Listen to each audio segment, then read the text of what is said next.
Hello and welcome back to Cal Poly Pomona. We were initially supposed to start this one at 4:45, but it will be about 10 minutes late at 4:55 that we start our opening pitch off here, just to get you really caught up on what happened in Game 1. In Game 1, the Pirates won 3-1 over the Buccaneers. They scored 1 run in the first inning right away on a wild pitch, pass ball type of play, on a strikeout actually. And in came the leadoff hitter, Fernando Escobar, to score the run, so that made it 1-0. And then in the 5th inning, the Pirates got 2 more runs and extended their lead out to 3-0 on a 2-run single by Kyle Jackson.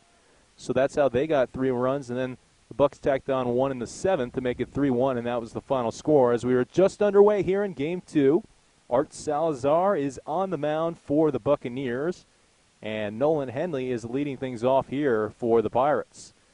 We are so thrilled that you joined us for Game 2, as this one hits Nolan Henley on the left shoulder, and he will head down to first base as the first man is on board here for the Pirates in the top of the first inning. As we mentioned, the two teams have changed it up here in Game 2. The Pirates are the away team and the Buccaneers are the home team. Of course, both teams calling Scalinos Field their home field, as Matthew Reynoso steps up to the plate, number 2 hitter. We'll get you the starting batting order and the defensive alignments really quickly after this first pitch here from Salazar to Reynoso. Henley taking a small lead off first, squaring around as Reynoso, and the breaking pitch misses high and away for ball 1. Here's the defensive alignment for the Buccaneers. It's Chavez in left, Cortez in center, Rabito in right, Asperger at third, Seminaris at short, Smith at second, Spawn at first, and Campbell behind the dish. The 1-0 misses low, and it's 2-0. Temporarily gets away from Campbell, but not far enough for Nolan Henley to advance 90 feet and into scoring position, and it's 2-0 to Reynoso. Here is the batting lineup for the Inland Valley Pirates. Henley led off and was hit by a pitch. Reynoso's at bat right now. In the 3-hole is Jason Padlow. Cleanup hitter will be Andrew Alvarez. A.J. David is the designated hitter batting 5th as this fastball misses high, and it's 3-0. Nothing really near the zone, and it really looks like they're considering sacrifice bunting here. Of course, on a 3-0 pitch, you think it would obviously be taken off nonetheless, even if you want to sacrifice in this situation. Batting 6th will be Johnny Reynoso. Here comes the 3-0, and this one misses low, so a 4-pitch walk drawn by Matthew Reynoso, and the first 2 men are on board here for the Pirates in the top of the first inning. So back to the lineup, as Johnny Reynoso is 6th, Anthony Virgin 7th, Michael Johnson 8th, and Dylan Lowenstein, the catcher, is batting 9th. So that is the entire lineup, and the defensive alignments out there for the Bucs and Pirates, as Jason Padlow will step up to the dish for his first at-bat in this game. The large right-handed hitter, Andrew Alvarez on deck. There's actually somebody already warming up in the pen for the Buccaneers. That's Gerardo Ramirez down the third base line, as the pitching coach, Coach Smith, steps out to the mound and will talk to Art Salazar, give him some instruction. It hasn't exactly been a smooth start so far for Salazar, who's hit the first batter he's seen in the form of Nolan Henley, and also walked Matt Reynoso on 4 pitches. So they are done with their conference now, as Charlie Reynoso meets Jason Padlow, and Ryan Marcos, his coach, about halfway in between third base and home plate. It'll be Ryan Marcos that will be the third base coach, as Charlie Reynoso will stay in the dugout here for Game 2 of the doubleheader. Coming into this game, the Pirates are 11-3-1, 3-2 in league, and the Buccaneers are 3-11, 2-7 in league. We'll also give you updates throughout the game of the San Diego High Desert Heat matchup. Right now it's Heat 3, San Diego 2. In Game 2 of their doubleheader, as a breaking ball is in at the knees, called strike 1, and it's 0-1 here to Jason Padlow. Art Salazar is really a large right-handed pitcher, 6'6", 220 pounds. Goes to Cal State San Bernardino. Checks the runner at second base. That is Henley. Nobody covering him on. Breaking pitch thrown to the plate and misses low for a ball here to Padlow. Salazar went to Etiwanda High School in the Inland Empire and was an honor roll student there. as well as playing for the Kansas City Royal Scout team in his senior year. Still the early going of Game 2 of the doubleheader. First two runners reaching base, one on a hit batter and one on a walk. The runners are off on it's a breaking pitch that gets by Campbell, and it's out in front of Campbell. He has no idea where the ball is. Nolan Henley scores all the way from second base, and it's 1-0 Pirates here in the top of the first inning. So you have a double steal, and then you have a wild pitch, which allows the Pirates to get one run very quickly here in the first inning. If you recall, they did get one run in the first inning of Game 1 as well. And they clung to that 1-0 lead for about 5 innings before they extended it to 3-0. But still a very, very close game in Game 1 of the doubleheader. Here's the pitch from Salazar, and this fastball misses low and in for a ball to Padlo. Well, that's tough. It's tough to give up a run like that if you're the Buccaneers and you're trying to scratch and claw your way into this game. And you tried doing that in the last game. You had a lot of opportunities in the late innings, as this one is swung on a towering fly ball to shallow right field. Rubito is now running in. He misplayed it, and the ball lands on the ground. That's going to be a single. Actually, it's going to be a double. Padlo's digging in the second, and in comes Reynoso to score, and it's 2-0 Pirates. So Rubito, very, very poorly played ball out in right field. It looked like he was pretty much camped underneath it, and then all of a sudden, at the last second, he tries sprinting in at 100 miles an hour and can't field it. And so that'll be an RBI double here for Padlo on kind of a bloop hit.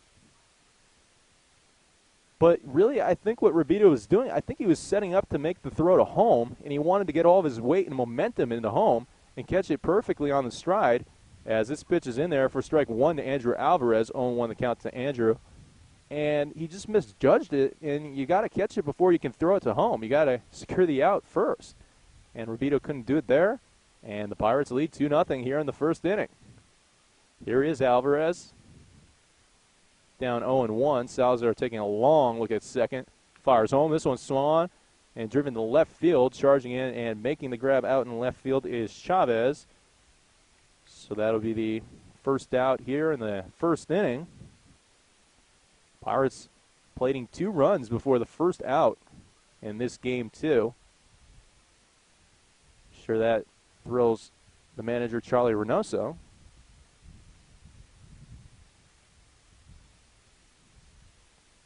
Of course, every game in conference play is a little bit more important this season because we had one team drop out of the league, or actually really be forcibly removed out of the league. But that means that instead of 20 league games, we're only going to have 16, so everyone is that much more important. Here's the pitch from Salazar as this one misses low and away for ball 1 to A.J. David. A.J. David, probably one of the better hitters you'll see in this league. Very, very good left-handed bat, headed to Cal Baptist. Second in the state at the junior collegiate level with 43 RBIs as a sophomore. As this one fastball misses high and away for ball 2. And really, he had already earned that scholarship to Cal Baptist before his sophomore season started. He signed a scholarship with them in December of last year. And, I mean, it's no surprise why if you had seen his stats as a freshman. His stats as a freshman were almost more ridiculous than his stats as a sophomore. Here's the pitch from Salazar. Checks his swing, and it's fouled back towards that first base dugout, and Johnny Reynoso, the on-deck hitter. Time is called for by Brendan Campbell, the catcher, who now runs and meets Art Salazar out at the mound. Delivers him the ball. Well, we alluded to those numbers as a freshman. As a freshman, he hit .386 at San Bernardino Valley College and a .443 on-base percentage. So that was very, very impressive for him. He was all-conference 2 times, and he was an all-state selection as well. Here's the pitch. Fastball high and away, and it's 3-1 to A.J. David. So A.J. David will look to really get a hold of something here on a hitter's pitch, trying to, of course, sit dead red on fastball. Game 1 of the doubleheader, he walked twice and went 0 for 2. So he's looking for his first hit of the day. As we mentioned, he was already on base 2 times, though. Salazar checks and now double checks over at second, fires home, breaking pitch that misses low and away. And that is just really pretty much the type of day that A.J. David has had. showing good plate discipline and drawing 3 walks in 5 plate appearances. And he is just doing that, walking down the first base line. I think he's a little dejected. He kind of wanted to hit here in this inning, as the Buccaneers still only 1 out, top of the first inning. They trailed 2-0 to the Pirates. Johnny Reynoso up at the plate.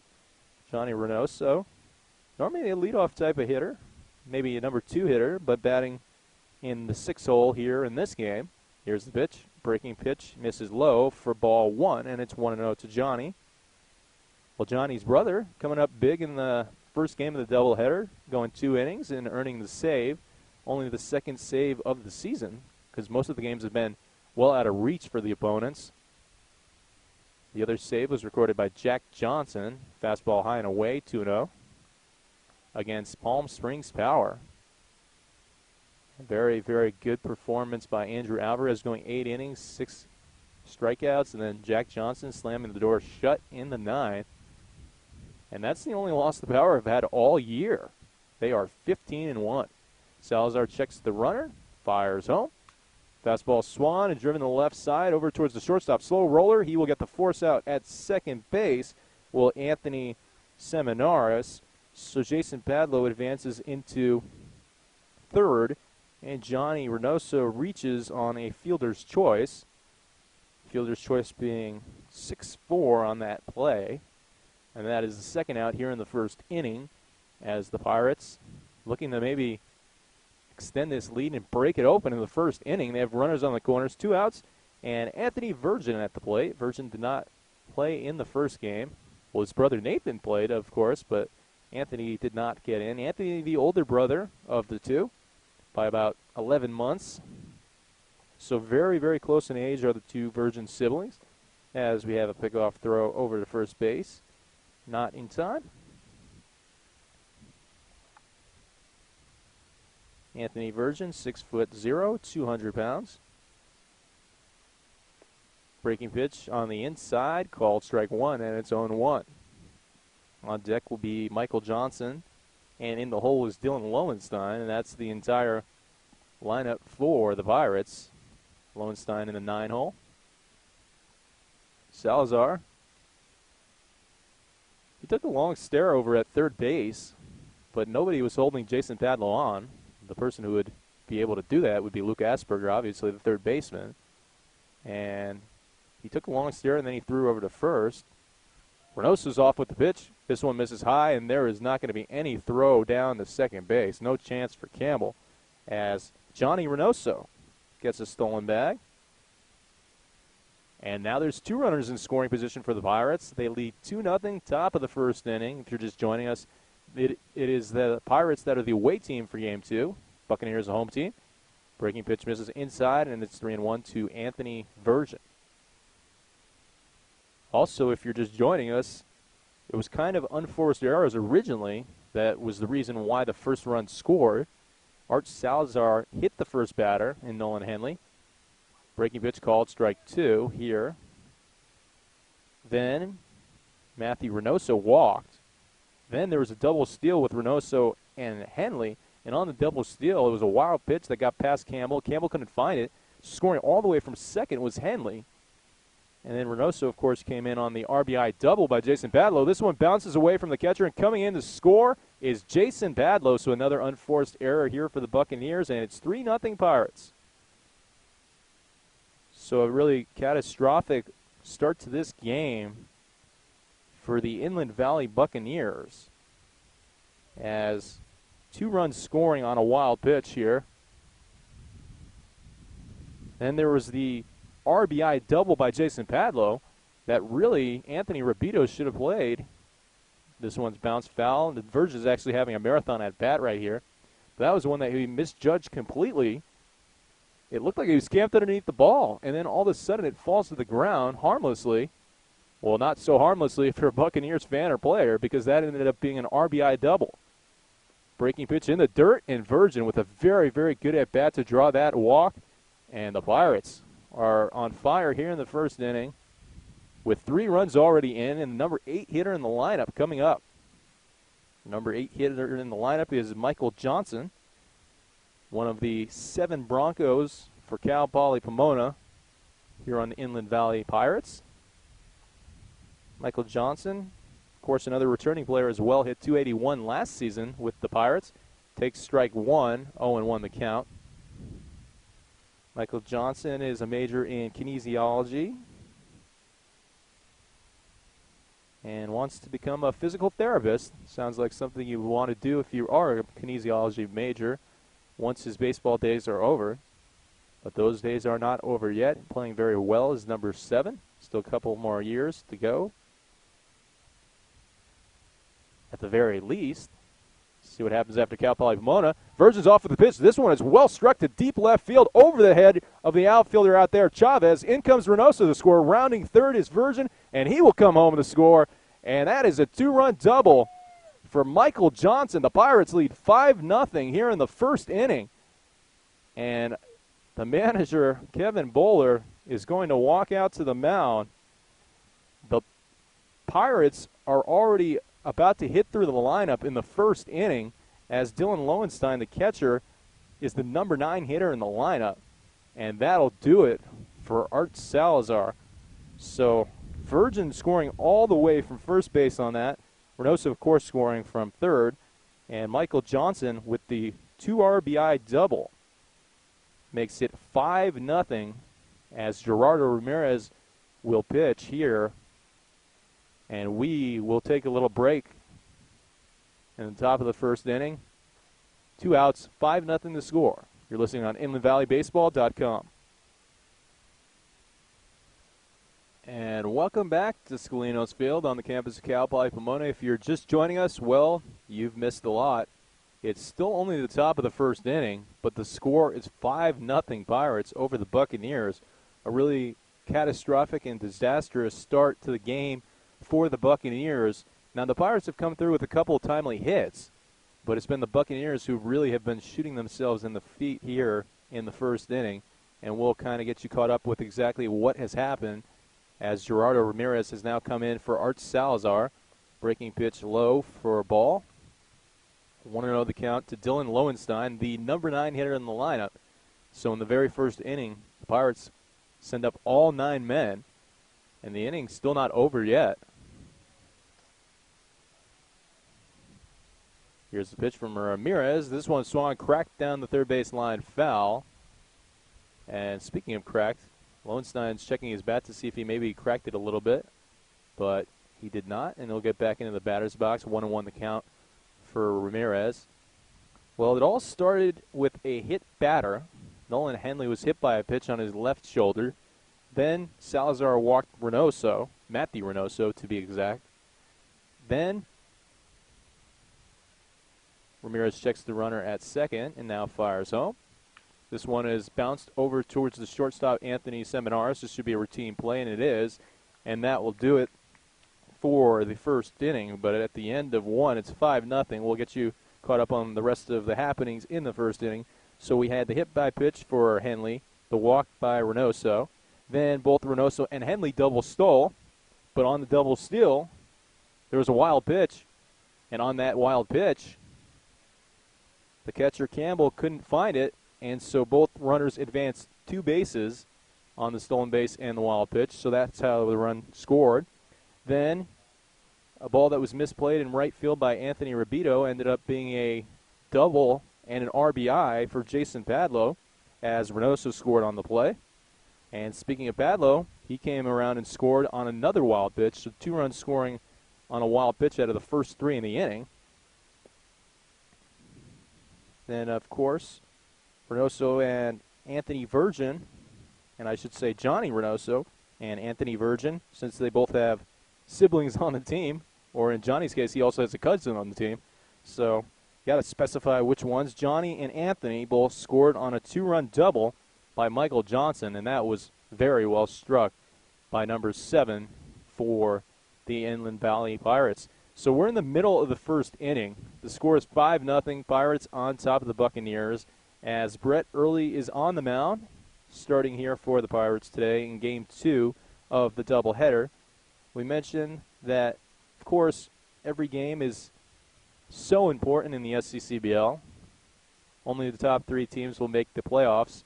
Of course, the number 2 and 3 team, they will play at the home of the number 2 game at the number 2 team in a one-game playoff, basically, kind of like the wild card now that's been implemented in the last year, where you have a one-game winner take all, and then the winner of that 2 versus 3 game will play the number 1 seed in a best-of-3 series.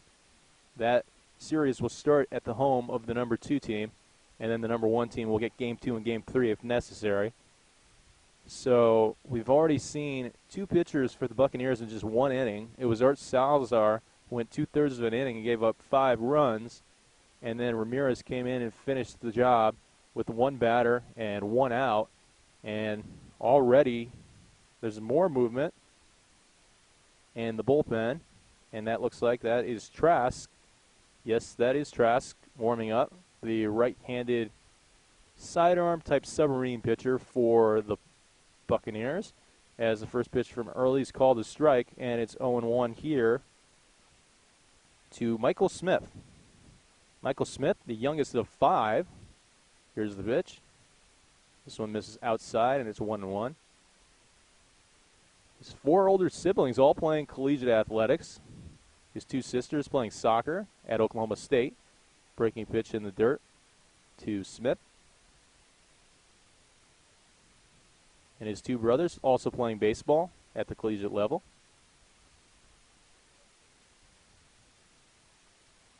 Here's the pitch from early. Fastball, outside, ball. If you recall, Brett Early's kind of been off again, on again. In fact, he's had some very outstanding outings, and then he's also had outings where he's gotten knocked around a little bit, as this one is called a strike, or maybe not necessarily knocked around a little bit, but he just hasn't had the control. And he's been, walking a few batters.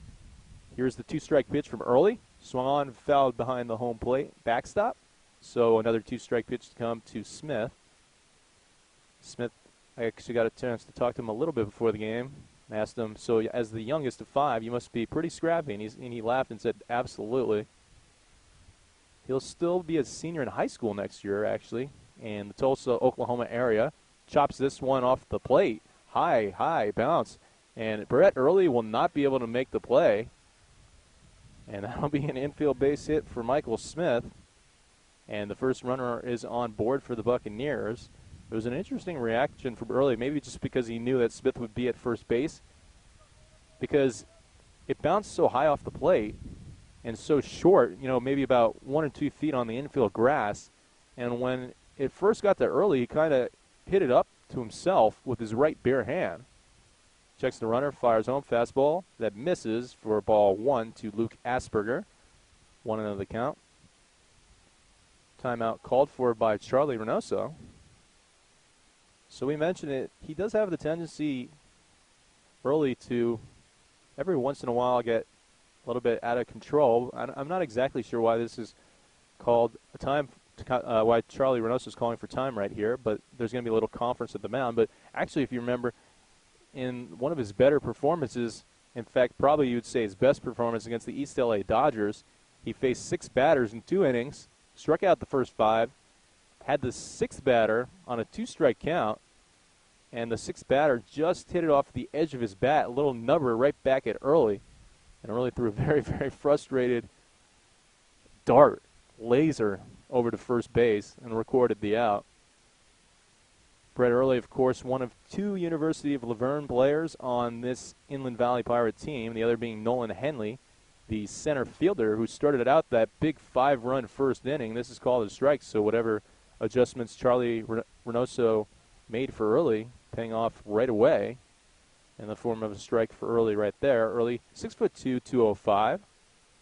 Comes set in the stretch, fires. Big breaking ball, called a strike to Luke Asperger. Asperger attends Stanford University. Played for the club team this past season in Stanford, but looking to play on the actual NCAA team next year. This off-speed pitch misses outside and low for ball. Michael Smith remains on first base after the infield single right off home plate. Early Comes set, fires. Fastball swung and fouled out of play. Let's get you the defensive alignment for the Inland Valley Pirates. It's Reynoso in left, and that is Matt Reynoso. In center is Henley. In right, Johnson. Virgin third. Padlow short. Johnny Reynoso at second. Alvarez at first. Lowenstein at home plate.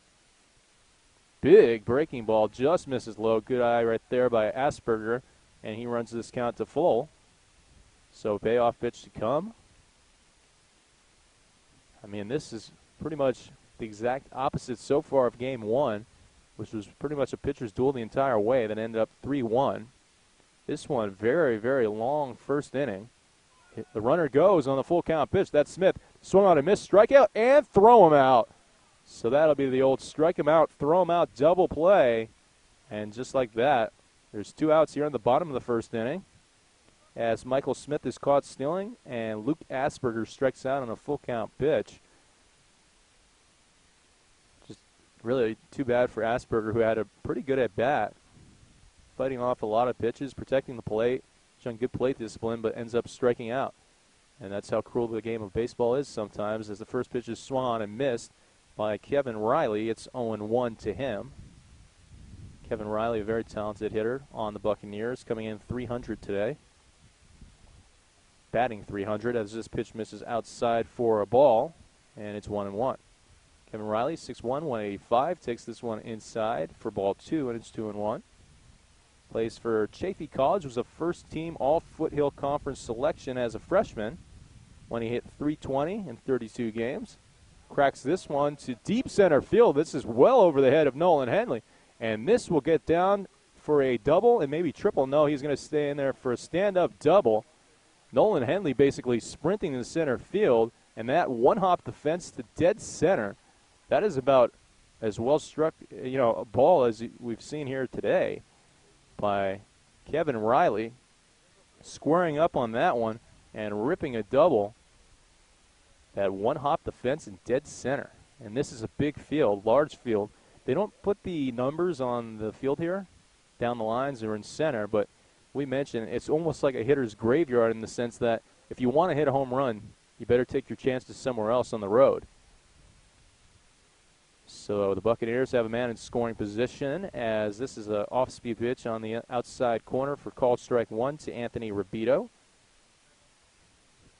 Rabito, the cleanup hitter for the Buccaneers, wearing number 32, 6'0", 195-pound right-handed hitter. Swings and misses, and it's 1-1.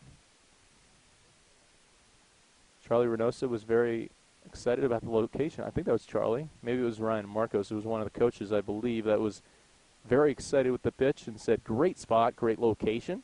Here's the pitch from early, and this one misses low for a ball. Well, it was funny because when Kevin Bowler was asking me about, I guess he was asking me who the Pirates were pitching before the game, and he said, are we starting early, or are they starting early? I believe he said, are they starting early, because it was the Pirates we were talking about. Breaking ball in the dirt. Nice job of Lowenstein to block that one and make sure it didn't get to the backstop. And I was really confused because when he says, are we starting early, I was like, all of a sudden I was like, oh, I got to go back to my broadcast spot and get ready to start the game, start the broadcast. And he meant, no, are they starting Brett early? And that is what the Pirates are doing, as this one is swung on and missed, strike 3, and down goes Rabito. So that'll be the final out for the inning. So 2 strikeouts here in the first inning for Brett Early. We've mentioned in the past, Brett Early is really a strikeout pitcher, and we'll give you his stats in the next time he's pitching in the second inning. But he has some amazing strikeout stats, both at University of Laverne and, of course, here in the SCCBL. And at the end of 1 inning of play, the Pirates take a 5-0 lead. You're listening on InlandValleyBaseball.com.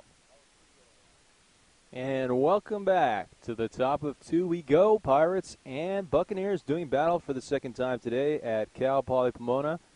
5-0 the score. It is the top of the second. The Pirates are the away team for game 2, as a fastball is swung on and fouled over towards the first base dugout by Nolan Henley.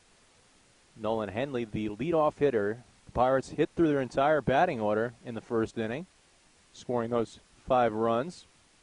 Henley, of course, as the leadoff hitter, the one that started it all off, was actually hit by a pitch. And this one almost hit him too, and that was some high heat as well, and it's 1-1. And after he was hit by a pitch, it was Reynoso who walked, and then Henley and Reynoso, they both stole on a pitch that was also a wild pitch, and once again coming upstairs and over the head of Henley was this pitch, and it's 2-1. And on that pitch, they double stole second and third. It was also a wild pitch, and Henley scored all the way from second, and that's how the Pirates plated their first run. Here's Ramirez's pitch on the outside corner, called strike 2, and it's 2-2. Of course, Nolan Henley, one of the 3 Leopards represented from University of Laverne between the 2 teams. 2, of course, on the Pirates. The other one being the pitcher, Brett Early. This one's fouled back towards the screen. Henley kind of with a little bit of an emergency hack right there on a breaking pitch, just really knowing that there's probably no way you're going to put this in fair territory, but still got to protect the plate and stay alive on a 2-strike count. As we mentioned, we are at the top of the lineup. Leadoff hitter Henley, then the number 2 hitter Reynoso, number 3 hitter Padlo to come as Henley continues to fight here and fouls this one off.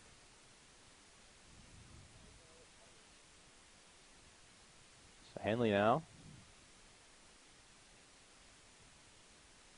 doing what a leadoff hitter does, extending the count. Here's the pitch. Breaks his bat, and this is going to be hit over towards the shortstop, Seminaris, who has it under control. Caught it in front of second base by maybe about a couple feet and made the sidearm throw over to first base, and that'll be the first out of the inning. So 1 down here in the second inning. 6-3 on that out right there as Matthew Reynoso steps up to the plate for his second time. This will be his second plate appearance. Of course, the first time he was up, he drew a walk on 4 pitches. Breaking pitch in there for strike 1 at his zone 1. So that's the first strike he's seen all day. In fact, all 4 pitches were not even near the zone that he saw. So there's really nothing he can even offer at. 5'10", 175-pound left-handed hitter. Takes ball 1. Low, and it's 1-1 to Matthew. He'll be headed here to Cal Poly Pomona next season. Here's the pitch from Ramirez. Fastball overthrown in the dirt, and it's 2-1. And you see Reynoso really is a leadoff number 2 type of hitter. Has a very good eye at the plate, very good plate discipline, and a lot of speed as well.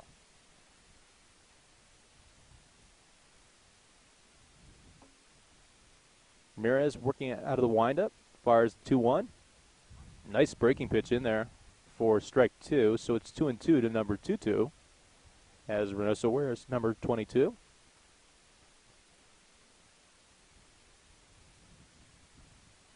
Here's the pitch from Ramirez. This one's swung on, and it's a fly ball to left field. Richie Chavez makes the routine grab out there for the second out. Chavez was playing, looked like he was actually playing pretty close to the line. It was routine in the sense that he pretty much only had to come in about 10 feet to his right and make that catch as Jason Padlo steps up to the plate. Padlo had the RBI double to right field and wound up scoring on a wild pitch in the first inning. Fastball in, ball 1, 1-0 the count to Ramirez. Well, this game, nothing like the first game in the sense that the first game was really that pitcher's duel that we had talked about, and this game more lopsided 5-0 affair only in the top of the second inning. That pitch missed low to Padlo, and it's 2-0 to him. Late kick, and here's the pitch. This one's swung, and this one is fouled. And it's 2-1 to Jason Padlo as the on-deck hitter. Andrew Alvarez will pick up that foul ball. Padlo, 5'11", 200-pound right-handed hitter.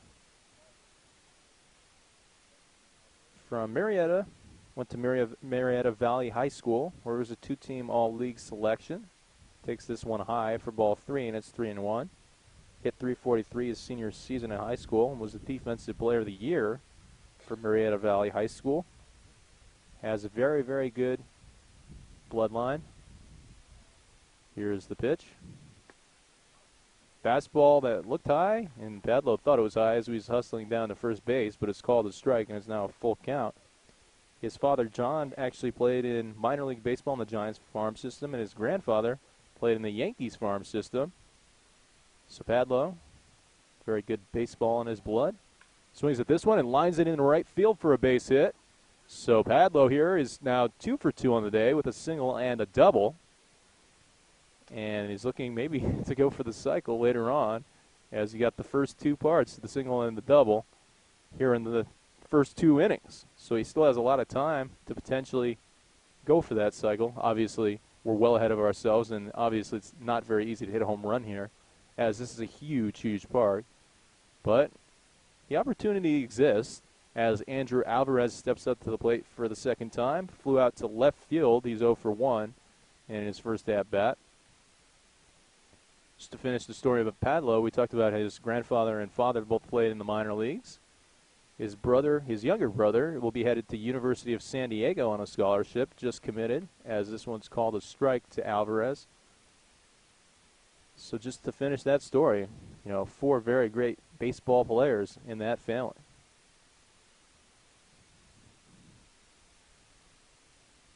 Ramirez, late kicking the pitch, fastball that misses high for a ball.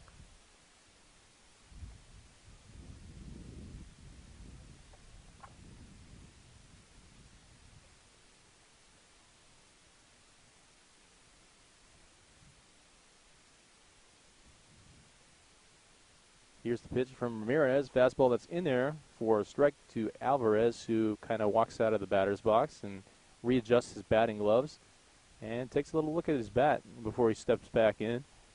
5-0 the score, top of the second inning. 2 outs. Pirates on top. Should Alvarez get on? A.J. David is on deck as this one misses low in the dirt. Nice job by Camel to block that ball.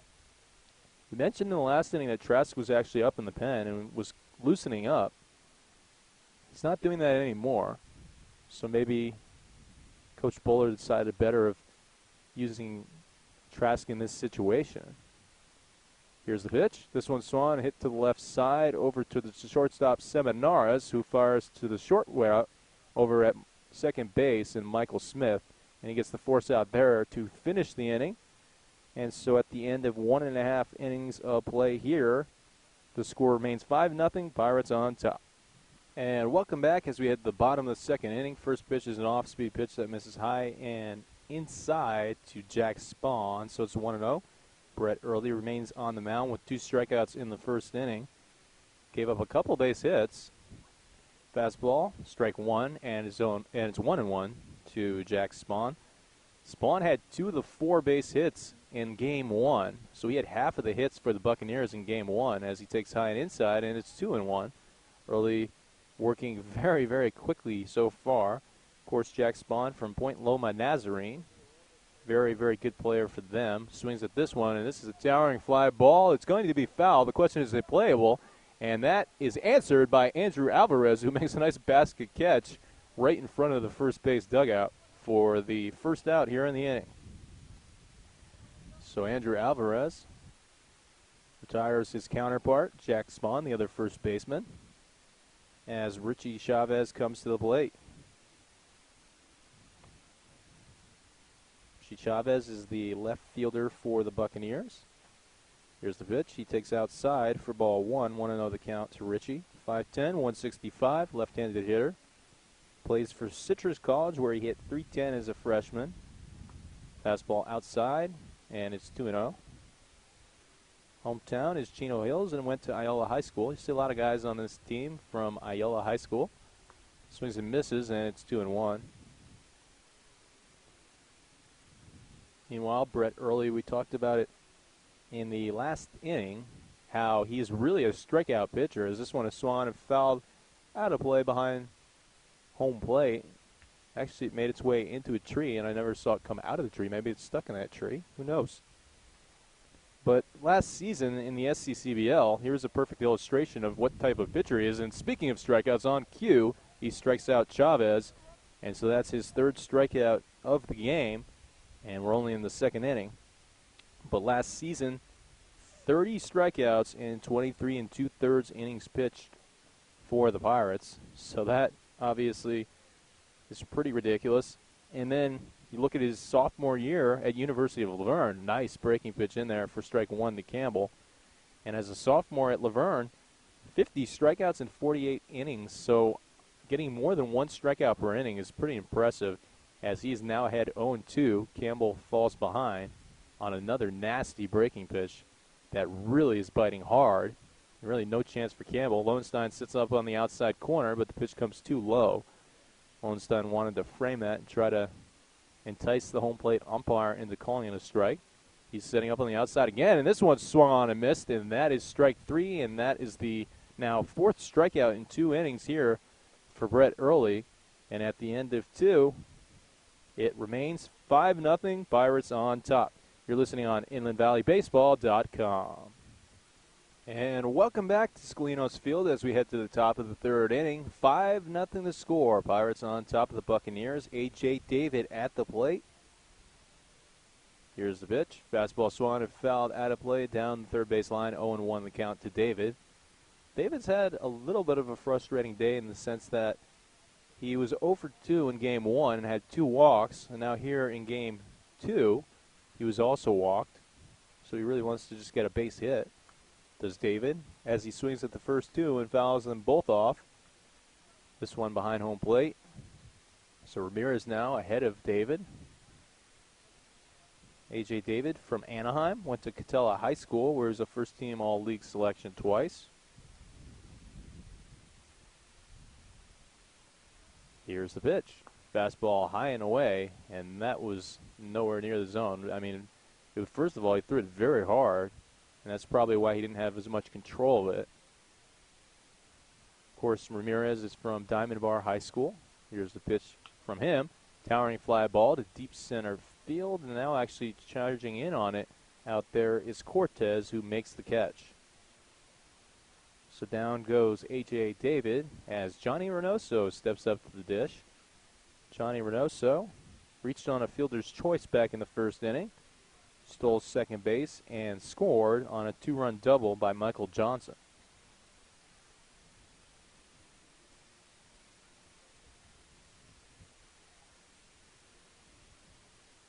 Here's the pitch from Ramirez, and this one misses high and away. Ball 1, 1-0 the count.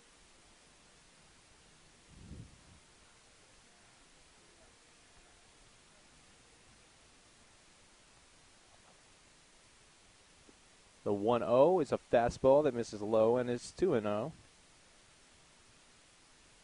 Johnny Reynoso, a very, very good player, obviously. Last season hitting .254, but really it's what he did with that .254 in 2013 in the SCCBL, because he was very clutch. If you look at his RBI and run numbers, as this one misses outside, and he had 10 RBIs and 9 runs, which were among the lead for this team. Of course, the team playing very fewer games last season than this season, as this fastball misses outside, and Reynoso, he draws a walk.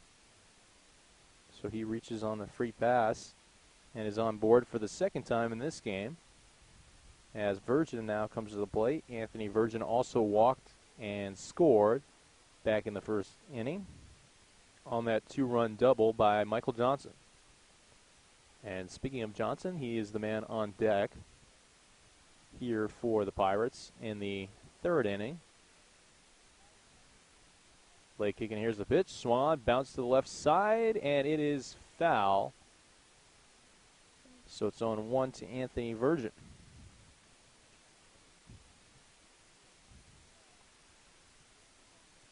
Anthony Virgin, of course, another returning player for the Pirates. 1 of 17, hit .250 last season with them. Another guy from the Chino area. Calls Chino his hometown. A lot of players, not maybe from Chino, but played on the Chino Red Connie Mack team, which was very successful, as this one is swung on and fouled out of play down the first base line by Virgin.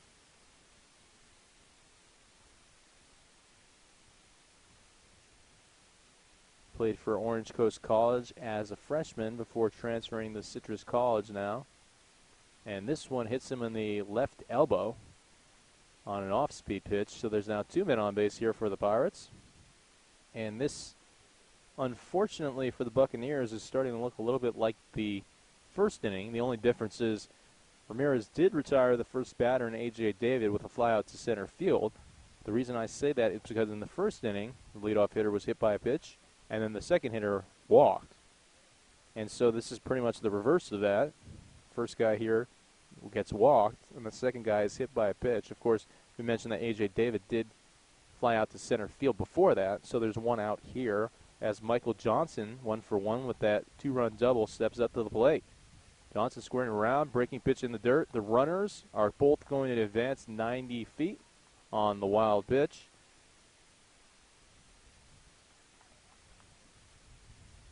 So now both runners in scoring position for Michael Johnson, who would love to take advantage of this and potentially drive in his third and fourth runs in this game.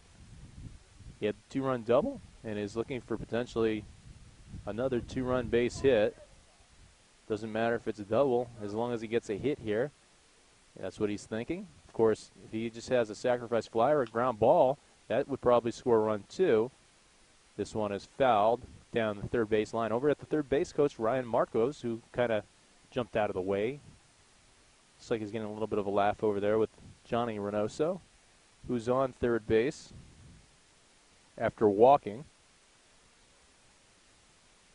Anthony Virgin, of course, on second. It was hit by a pitch. This one's swung, and this one's driven to the left side over towards the third baseman, Luke Asperger. Asperger catches it in the hole and fires across the diamond for the out. But that will be RBI number 3 for Michael Johnson on the day as Johnny Reynoso comes home to score, and it's now 6-0 Pirates.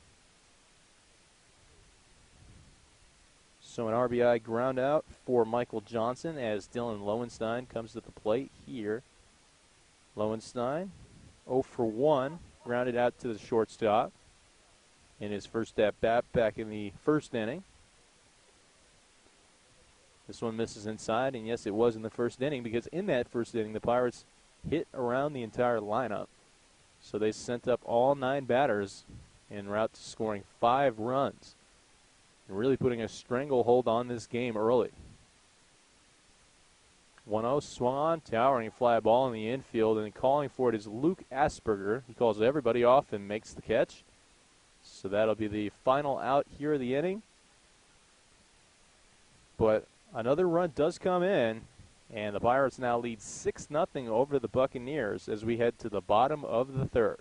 You're listening on InlandValleyBaseball.com. And welcome back as we head to the bottom of the third inning. First pitch is in there for strike 1 to Anthony Seminaris, the number 8 hitter in the lineup.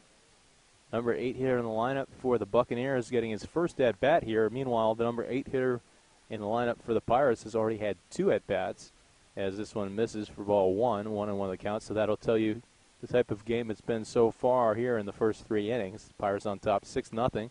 Towering fly ball, foul, and out of play behind home plate.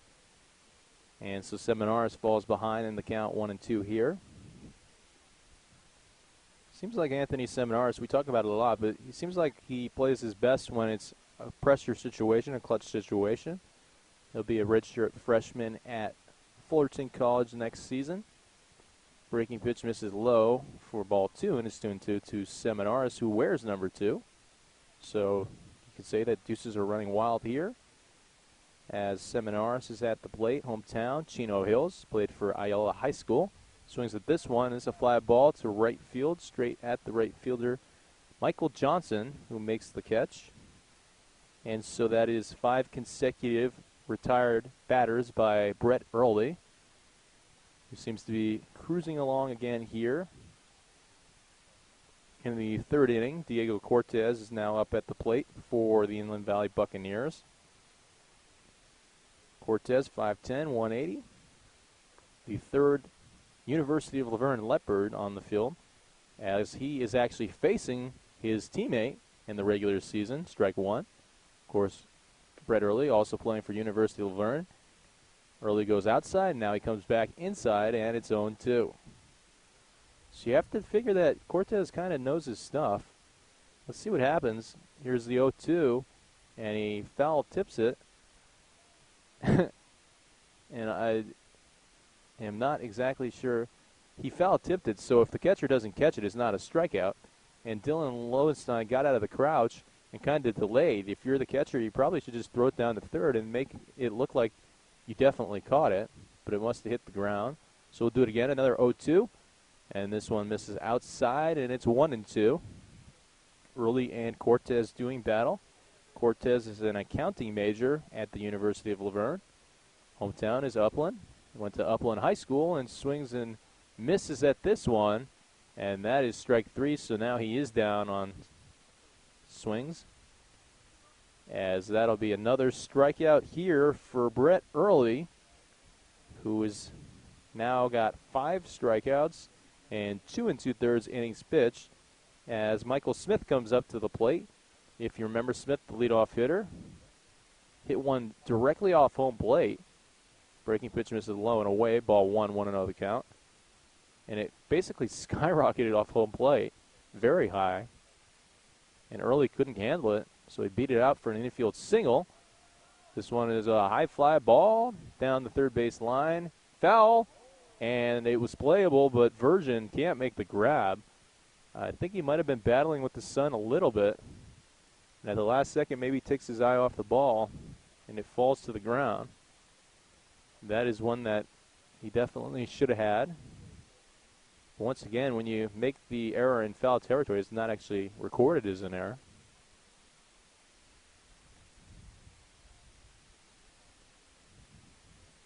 But Brett Early continues to cruise here for the Pirates, now with 6 consecutive hitters retired. This one's called a strike on the outside corner. Brett Early is a math major. Here's the pitch. Breaking pitch in the dirt, and yes, he did go, says the home plate umpire. Throw down to first. Nice dig out there by Andrew Alvarez, as Dylan Lowenstein was really trying to get it to the inside of the bag, and he kind of had to hesitate and delay because it looked like he was unsure of maybe the sense that he might have hit the runner. And actually, Charlie Reynoso was coming out to meet him right away, kind of maybe just coaching him up and telling him what he should have done in that scenario.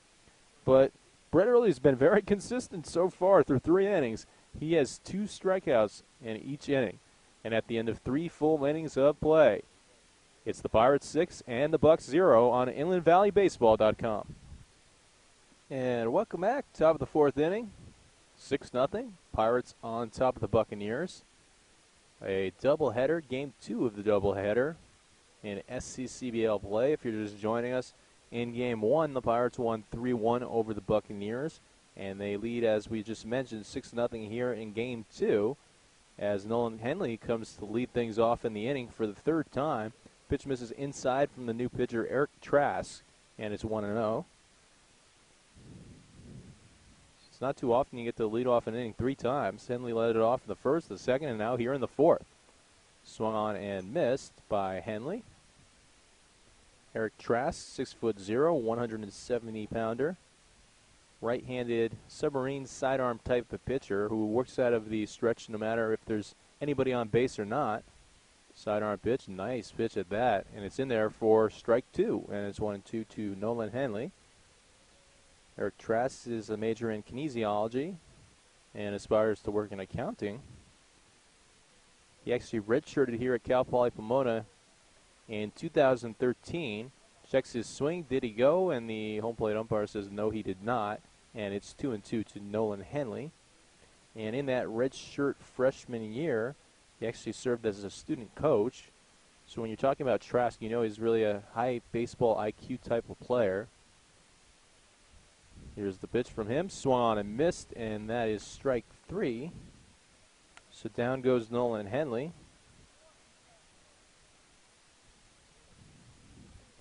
And here comes Matthew Reynoso. Reynoso 0 for 1, flew out to left field, and then walked and stole a base in the 1st inning, and then also ended up scoring in that 1st inning, where the Pirates scored 5 runs and hit around the lineup. On deck is Jason Padlow, who's enjoying a very good outing today in Game 2. Sidearm throw on the outside corner, called strike 1, 0-1 the count. Padlow is 2 for 2 with a single and double. Of course, Reynoso still at the plate right now. Here's the pitch to him. and that is strike 2, so he falls behind 0-2 here to Trask. Trask, a very good pitcher for the Buccaneers. Kind of just that sidearm style tends to mess up some of the hitters because they don't see it that often. As this one is swung on and fouled out of play down the third base line. And it will remain 0-2 here to Matthew Reynoso. Trask from Arcadia and went to Arcadia High School where he was in all-league selection twice.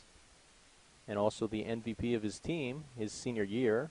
Comes set, fires. Swan, chopper to the right side. Two chopper over to Michael Smith, the second baseman, who retreats a couple steps and then throws over to first for the routine out there. And the second of the inning. Here comes Jason Padlow. Well, we just mentioned it. Jason Padlow, 2 for 2. Has a double and a single. Can he add a triple and a home run to that? We'll find out very shortly, obviously, but he still has a lot of time to do it. It's only the 4th inning here at Cal Poly Pomona. On deck is Andrew Alvarez, the big right-handed hitter. Sidearm throw, line down the right side, making a nice diving catch is Jack Spahn, and he fires over to Trask at first base. And a very, very good play made by Spahn. 3-1 on that putout. And Spahn in general has been a very, very good performer today in both games, both with the bat and in the field for the Buccaneers, as he got a round of applause from some of his players in the dugout. And at the end of 3.5 innings of play, it remains 6-0 Pirates on top. You're listening on InlandValleyBaseball.com. And welcome back. Bottom of the 4th, Dave Sobera on the play-by-play. So glad you joined us for this doubleheader featuring the Pirates and Buccaneers doing battle with each other as the first pitch misses for ball 1. 1-0 the count to Luke Asperger, who bounces this one to Hopper over to the shortstop Padlow, who fires across the diamond and makes the play for the first out here. 6-3 there. It looks like, yes, that'll be the first out.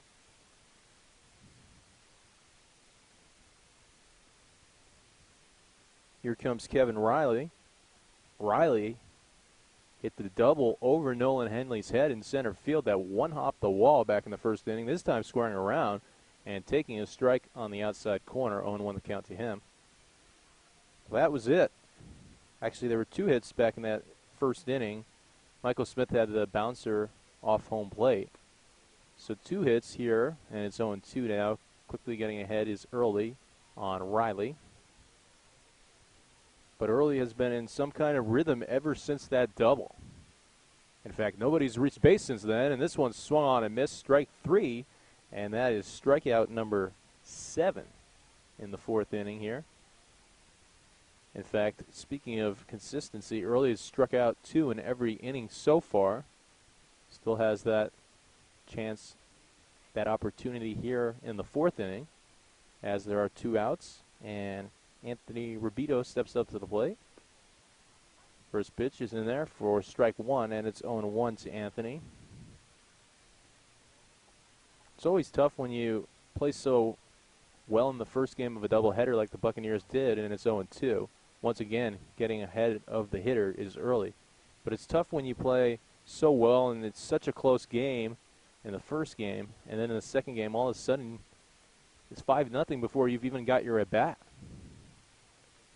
Breaking pitch low and away.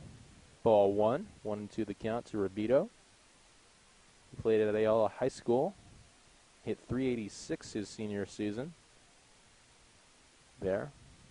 Here's the 1-2 offering. Breaking pitch driven to deep center field. Nolan Henley covering a lot of ground and makes the catch in right center field. Right in front of that Scalinos field sign, right where the S is in Scalinos. So that'll be a tough out for Rubito, who really struck that well. That was a line drive laser out there to right center. But we mentioned Nolan Henley just covers a lot of ground, and he gets the out right there. And so that is another retired hitter. So the 10th consecutive retired batter for Brett Early. And it remains 6-0, Pirates on top. We'll go to the top of the 5th. To the top of 5 we go. So glad that you could join us wherever you may be for this matchup between the Pirates and Buccaneers. First pitch misses low for ball 1 to Andrew Alvarez. Eric Trask still on the mound for the Buccaneers. We have an update out in San Diego. It is 6-4 Team San Diego over the High Desert Heat in the 9th inning. Breaking pitch misses low, and it's 2-0. So should the Team San Diego close that one out, they will take 3 of 4 in the season series. Put themselves in very good position. This is a chopper over to the shortstop, Seminars. Seminars charging, firing to first, not in time. So Andrew Alvarez shows off his foot speed and beats one out for an infield base hit. And that is the second time today he's done that. He did that also in game 1. So just because he's 6'4", 230, that doesn't mean he doesn't have some jets. He can't sprint down that first base line and really give out a full effort no matter what, no matter where he hits it. Here's A.J. David. David is 0 for 1 and also walked back in the first inning. Alvarez at first is now 1 for 3 in this game. Here's the pitch to Trask, or from Trask, and it misses low for ball 1 to A.J. David. David still looking for his first hit in doubleheader. Had 3 walks, so he's been on base, but he's also 0 for 3 in total. As Trask fires over to first, not in time.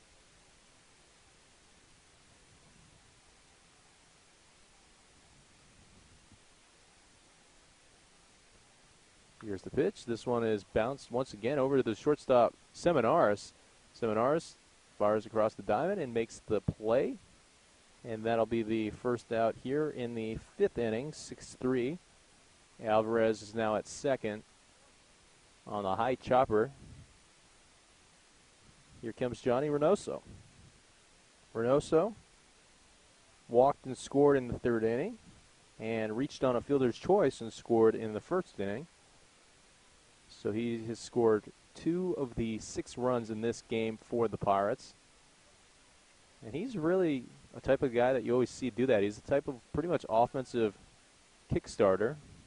Seems like you get a rally, number 5 is always a part of it. This one misses high for ball 1, and it's 1-0 to Johnny Reynoso.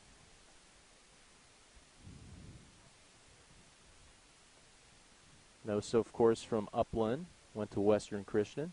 This one swung on and fouled down the 3rd base line, and I believe that was fouled into the bullpen of the Bucks, but neither the pitcher warming up there nor the catcher even flinched. Can't exactly make out who is over there. I believe that's Miles Ryan is the catcher, definitely. And then it might be Nathaniel Acosta warming up. Here's the pitch from Trask, sidearm throw on the outside corner, called strike 2.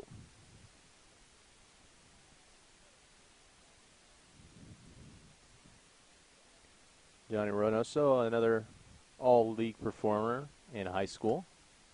As we mentioned a little bit earlier, went to Western Christian. Here's the pitch. No, he steps off the mound as Trask, but nobody covering over at second base. And Alvarez quickly ran back to second base. If you're just joining us, first of all, there's lots of things that happen when you're in the middle of a second game of a doubleheader. But another thing that we really wanted to update you on is the fact that there will be no game tomorrow. Here's the pitch. Swung on and fouled out of play down the 3rd base line. The game tomorrow is canceled with the Long Beach Legends. So the Pirates will get a day off, and then they have a huge doubleheader on Monday against the 15-1 Palm Springs Power. The only loss for the Power this season coming to the Inland Valley Pirates. Of course, the Inland Valley Buccaneers had them on the ropes in their first game against the Power. Ended up losing 4-3 as this one misses outside for a ball to Reynoso. In fact, they were up 3-2 in the 6th. And Coach Bowler said they were literally 1 pitch away. They just needed 1 pitch. They would have gotten out of that inning. But then they had a 2-run double given up. And the Power made it 4-3 and held on to take that win. Trask checks the runner at second. Sidearm throw home. Swung and missed, and that is strike 3 for Reynoso. So down goes Reynoso on strikes. And that's the second out here in the top of the 5th inning. 6-0 the score. Pirates on top, plated 5 in the first and 1 in the third. That's exactly what you want to do if you're the Pirates in the second game of a doubleheader after winning the first game. Here's the pitch for Trask. Swung on. Fly ball. Fouled down the first base line by Anthony Virgin. Virgin has reached base both times, but still yet to get an official at bat. He walked back in the first inning and scored, and was hit by a pitch in the third inning.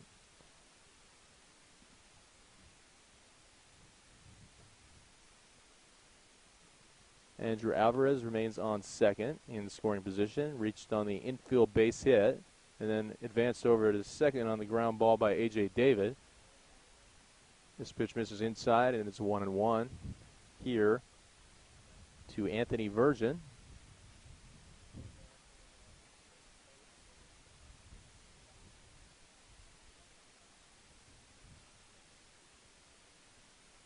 Here's the pitch from Trask, swung on.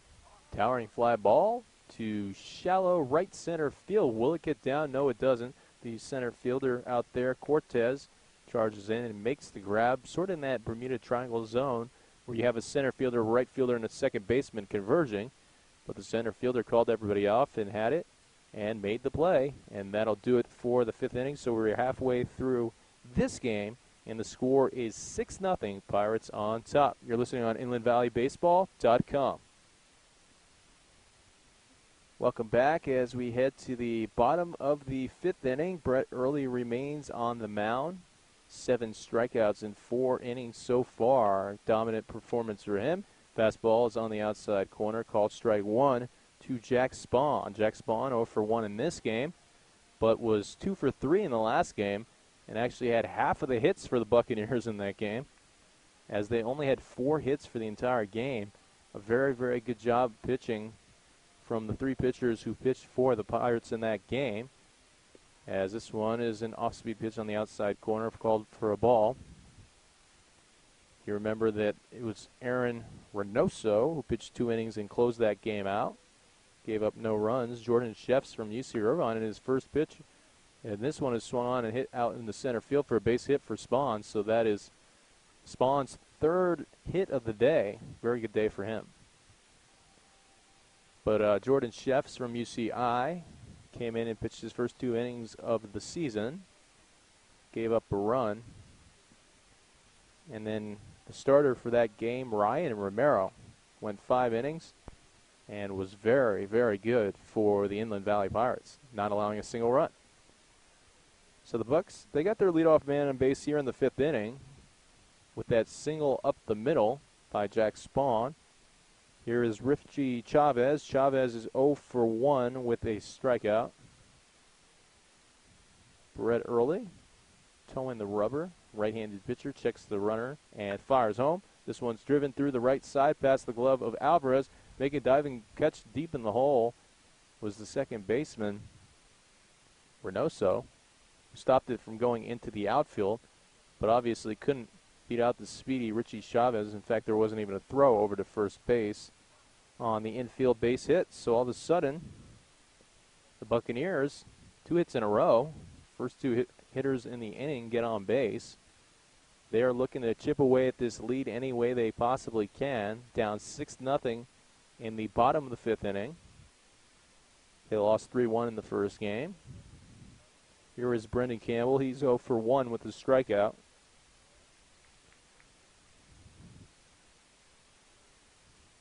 Talk about a lot of things that Brett Early does, but one of his hobbies away from baseball and for fun is kickboxing. Off-speed pitch misses high, and it's 1-0. He was a 3-sport athlete in high school. Played for the baseball team, of course, and also wrestled and played football as well. Time called for by Charlie Reynoso. We'll have a little conference out at the mound with Dylan Lowenstein, the catcher, and the pitcher, Brett Early. Dylan Lowenstein, speaking of Lowenstein, is not just a baseball player, but also an actor. Told me he has an agent and was in a McDonald's commercial once. Some of the interesting things that you get to learn when you get to talk to some of these players before games. Brett Early comes set in the stretch, checks the runner at second, fires home. Fastball swung and driven to the left side and gets under the glove of the third baseman. And now firing over to first is the shortstop, Padlo.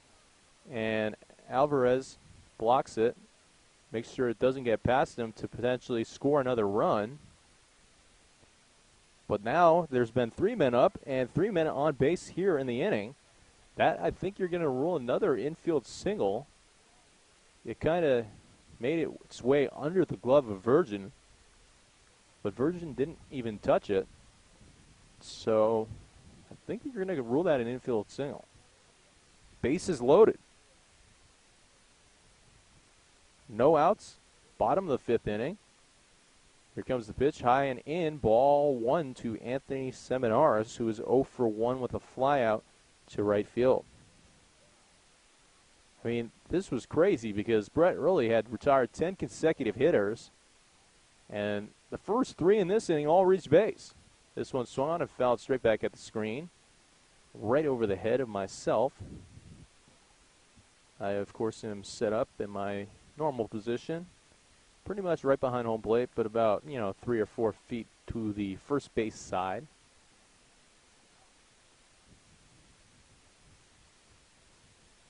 Here's the pitch from Early. Big breaking ball in there for a called strike, and that's the second strike here to Seminaris. Bucks, if you remember, they had bases loaded, no outs in the first game, and only scored 1 run in that situation. Couldn't put together enough timely hits there. They'd love to kind of amend for that here in Game 2 in the same scenario. Obviously, in this scenario, as the pitch misses low and away for a ball, 2-2 the count. Obviously, in this scenario, you're down 6-0. In the previous scenario, it was 3-0, and they scored the 1 run to make it 3-1 and had the chance to potentially tie it there, maybe even take a lead. They couldn't plate another run. Swung on and missed. Strike 3. Down goes Seminaris. So that's one thing that you really wish that you wouldn't have had if you're a Buccaneer fan. With the bases loaded and no outs, a strikeout is really tough because if you could have hit a fly ball to the outfield, you would have scored 1 run.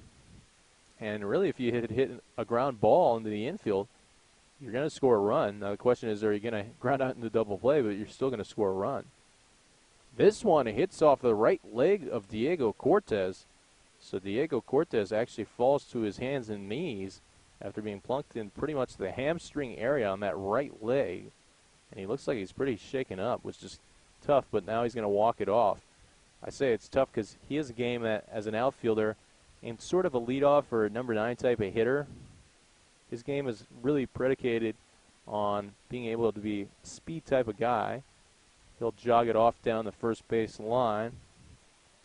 On that hit by pitch, in comes the first run of the game for the Inland Valley Buccaneers. So it's now 6-1 as there's still a little bit of stoppage of play as they kind of let Diego Cortez walk that one off. So we had mentioned it was 10 consecutive retired for Brett Early. And then here in this inning, all of a sudden, it's kind of falling apart a little bit. And you have 4 of the 5 hitters that he's faced here in this inning reach base. Breaking pitch on the outside, call strike 1, and it's 0-1 to Michael Smith. On deck is Luke Asperger. Early comes set in the stretch, fires another breaking ball. This one misses high and in. 1-1 the count. Quarter infielders are in. That is Alvarez over at first base and Virgin at third. The middle infielders will play double play depth, trying to get the double play at second and then first. This one swung on and fouled, I guess off kind of the hands because it looked like Smith didn't really like how it felt off his bat. Kind of shook his left hand after taking the swing. Well, here comes another 2-strike count here for Brett Early. Early does have 8 strikeouts in this game, and this one misses outside, 2-2.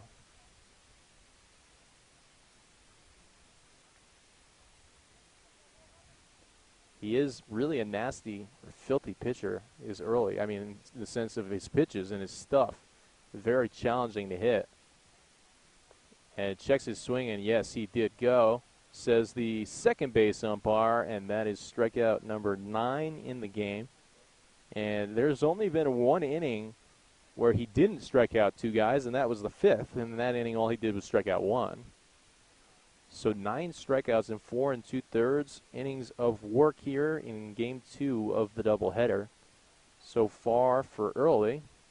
Figure that this probably will be his last inning, and then Kevin Glom will come in to pitch the final 4. This one's swung on a driven through the right side hole, and that will get into the outfield. In comes 1 run. That is Chavez, and only 1 will come in and score. So it's now 6-2. Bucks chipping away at the lead here in the 5th inning, as that was an RBI single for Luke Asperger. Chavez, of course, scoring. Moving up into the 3rd was Campbell, and 2nd, Cortez.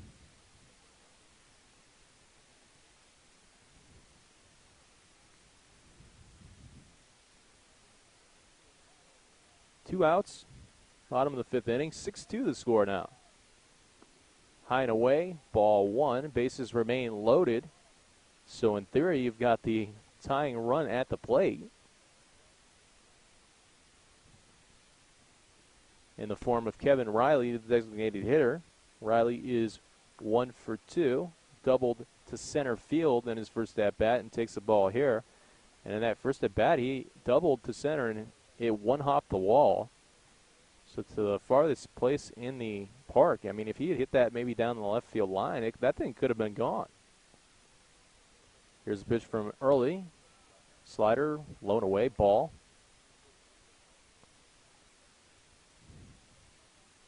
Well, this is a huge moment for the Buccaneers.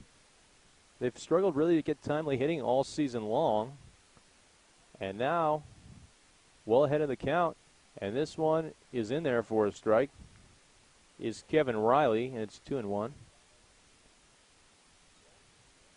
So this is a big moment for him. Maybe take advantage of a mistake from Early, who's been struggling and laboring all of a sudden in this inning. Breaking pitch in the dirt, that's ball 4. So Riley will head down to first base with an RBI after a bases-loaded walk makes it 6-3. And out comes Charlie Reynoso to have a little conference with the pitcher Early, who is now done for the day. So all of a sudden, out of nowhere, really, the Buccaneers cut the deficit in half. It was 6-0. It's now 6-3. Kevin Glom will come in to pitch. And there's still 2 outs here in the bottom of the 5th inning. And the Buccaneers' 9th batter in the inning is set to come up. So the Pirates hit through the lineup once, and now the Buccaneers are poised to do the same thing. In fact, will do the same thing. And we'll take a break with Kevin Glom warming up here in the bottom of the 5th inning. Pirates on top, 6-3. And welcome back. We are still in the bottom of the 5th inning. The score is now 6-3, as the Buccaneers have already plated 3 runs in this inning and send up their 9th hitter in the inning, and Tanner Thibodeau. Thibodeau is coming in to replace Anthony Ribito here. So the Pirates hit through the lineup in the first inning, and they played 5 runs, and here are the Buccaneers hitting through the lineup in the 5th inning. They've already played 3, and Kevin Glom is now in to pitch. First pitch swung on, high towering fly ball slicing down the left field line, and underneath it and making the catch out there in left field is Reynoso for the final out. But really, the Buccaneers put themselves right back in this game. They get 3 runs and hit through the lineup, and they trail 6-3 as we'll head to the top of the 6th inning. We head to the top of the 6th inning, 6-3 the score. Pirates on top of the Inland Valley Buccaneers. Nathaniel Acosta is the new pitcher, and his pitch is swung on and driven very far and very foul down the left field line by Michael Johnson, who's enjoying a good Game 2 here with 3 RBI. Doubled back in the first, swings at this one and fouls this one back into the first base dugout. or over the first base dugout, I should say, and into the adjacent parking lot for the students here at Cal Poly Pomona. Here's a pitch from Acosta. Swung and missed, and that's strike 3. So down goes Michael Johnson as the Buccaneers, they fell behind 6-0, 5 in the first, 1 in the third, but responded with 3 in the fifth. So they cut that deficit from 6-3 directly in half. And here comes Dylan Lowenstein. He is 0 for 2, ground out and a fly out for the Pirates. Here's a pitch from Acosta, misses low and inside. Nathaniel Acosta is 6'2", 225, right-handed pitcher. University of Redlands is where he plays and where he will be a junior next season. This one is in there on the outside corner, and it's 1-1. Majors in communicative disorders. Here's the pitch, and this one misses low, and it's 2-1 to Dylan Lowenstein. Mentioned that Lowenstein, not just a baseball player, but also an actor. In fact, has an agent and was in a McDonald's commercial. He strikes this one and drives it over to the left side of the infield at the shortstop, who fires across the diamond for the out here and the second out of this 6th inning. The new shortstop is Casares, who is replacing Seminaris.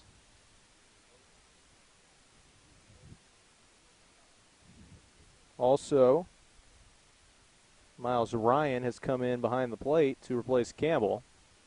Those are the only 2 changes in the infield. In the outfield, it's too tough to see as this one misses for a ball.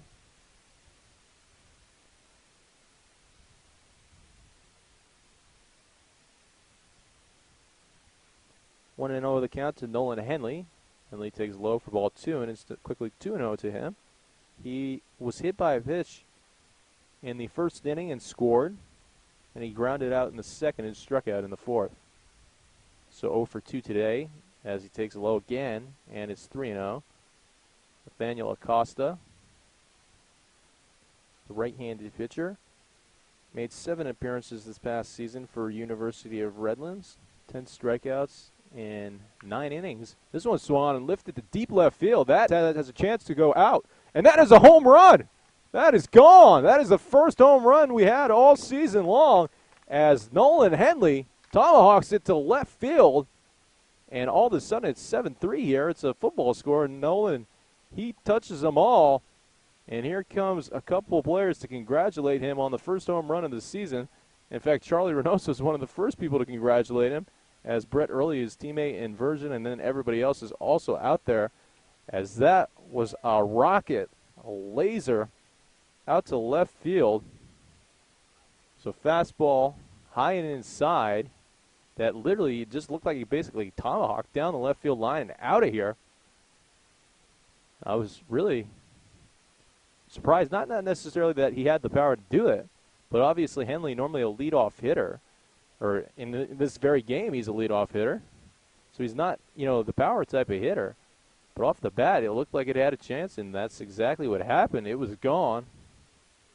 So the Pirates get 1 run back and now take a 4-run lead, 7-3, as Nolan Henley blasts that home run off Acosta. Meanwhile, Matthew Reynoso in the batter's box has taken a couple balls, and he takes one more, but this one's actually called a strike.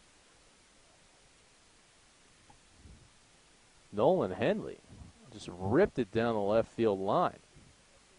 This one's swung, and this is the line drive down the right field line, but slicing foul for Reynoso. Reynoso getting good wood, but just couldn't straighten it out enough.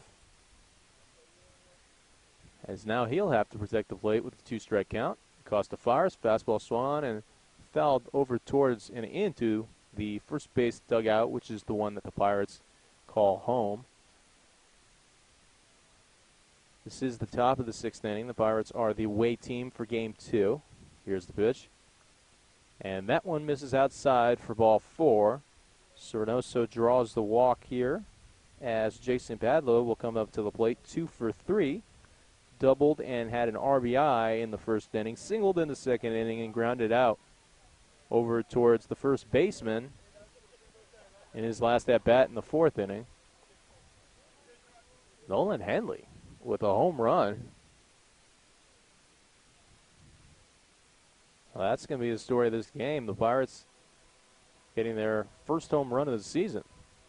As the breaking ball misses low in the dirt. Nice job by Ryan to block that ball and to make sure that Reynoso didn't move up into second base. So it's now 1-0 to Padlo.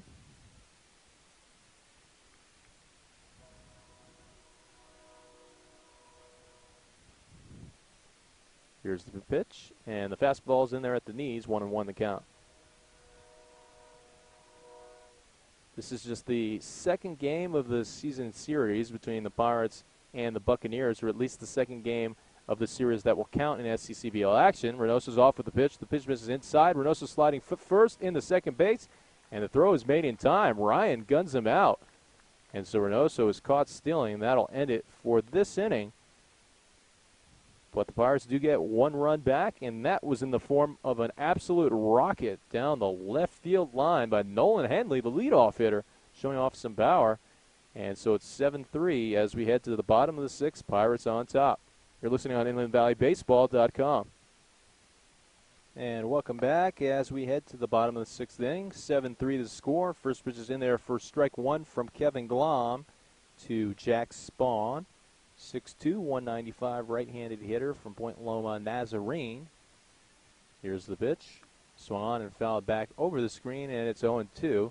So quickly getting ahead is Kevin Glom, who actually came in and finished that last inning out for Brett Early, who went 4 2/3. But all of a sudden, the wheels fell off the wagon a little bit in that fifth inning for him. Called strike three, and down goes Spawn. And so that'll be the first strikeout here for Kevin Glom, only his second batter he faced. The only hitter he faced in the last inning was Tanner Thibodeau, who flew out to left field. But really, it was the story originally of this game was how dominant Brett Early was. And then all of a sudden, just losing it in that fifth inning, allowing 3 runs. But the Pirates have since answered with another run of their own, and they lead by 4 as Kevin Glom lost the grip of this ball, and that flew way high for ball 1 to Ryan.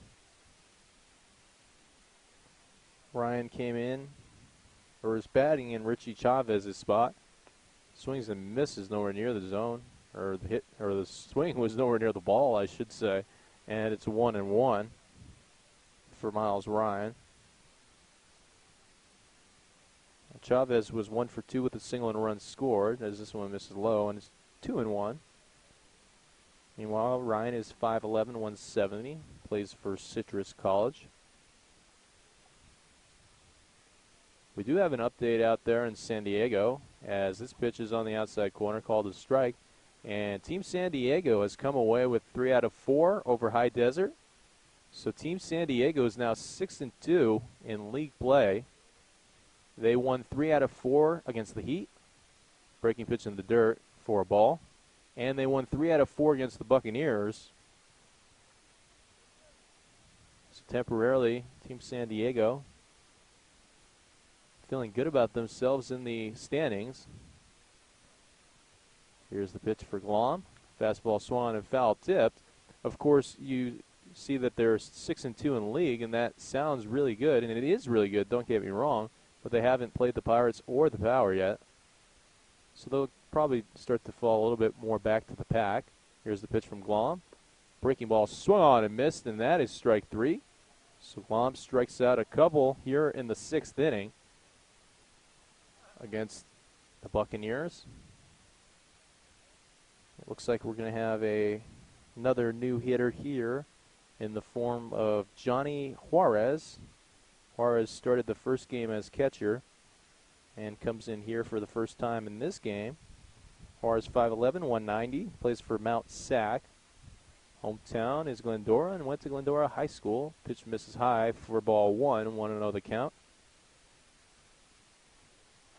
Well, it's interesting to note that Kevin Glom actually, he needed some work earlier in the week, so he actually pitched 6 innings for these Buccaneers on Monday. So they got to see him up close and personal, and this one is swung, and this one is a line drive base hit into right field by Johnny Juarez. So that's actually the first man to reach base against Glom. Came in the 5th inning and retired Thibodeau, and then struck out the first 2 hitters he saw in this inning in the form of Jack Spahn and Miles Ryan. Of course, Kevin Glom, 6'5", 225, very big right-handed pitcher. Comes from a very good athletic family. This pitch is called a strike on the inside, and it's 0-1 to Rudy Casares. Casares came in the last inning as a defensive replacement at shortstop. Swings at this one and lifts it to shallow center field, actually straightaway center field, and Nolan Henley makes the catch out there for the final out of the inning. And at the end of 6 full innings of play, the score remains 7-3, Pirates on top. You're listening on InlandValleyBaseball.com. Welcome back as we head to the top of the 7th inning here at Cal Poly Pomona Scalinos Field, the place that both the Buccaneers and Pirates call home. First pitch from Acosta is in there for strike 1 to Jason Padlow, who, if you remember back in the last inning, was actually at the bat. Breaking ball in the dirt for a ball. And while he was up at the plate, Matthew Reynoso was caught stealing. So that's why he is now leading off this inning. The other big story in that last inning was Nolan Henley going yard. He went deep to left field. As this one misses inside, it was a fastball, and it's 2-1.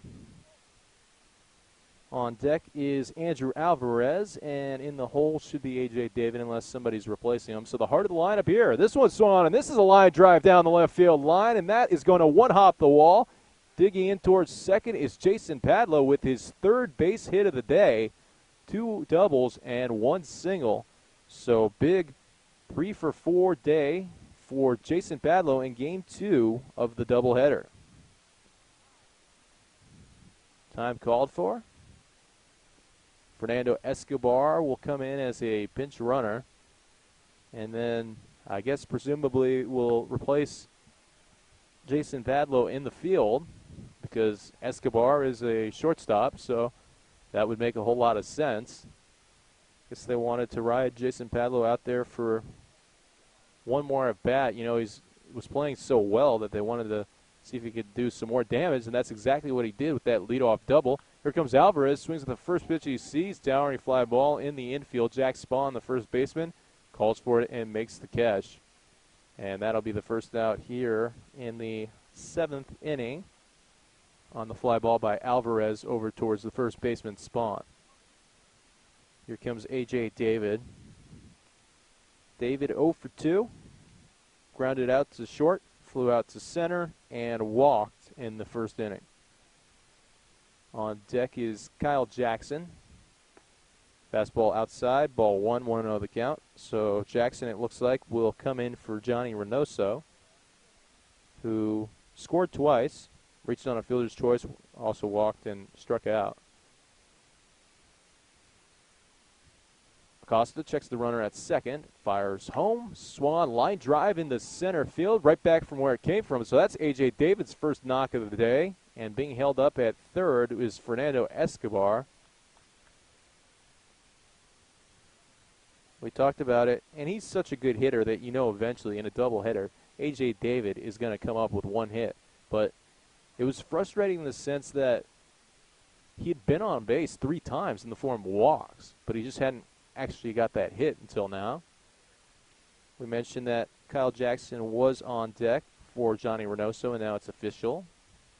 Jackson is in for Reynoso here as no, we were not going to have another pinch hitter. This one swung on, lifted out into right field, and that will drop foul.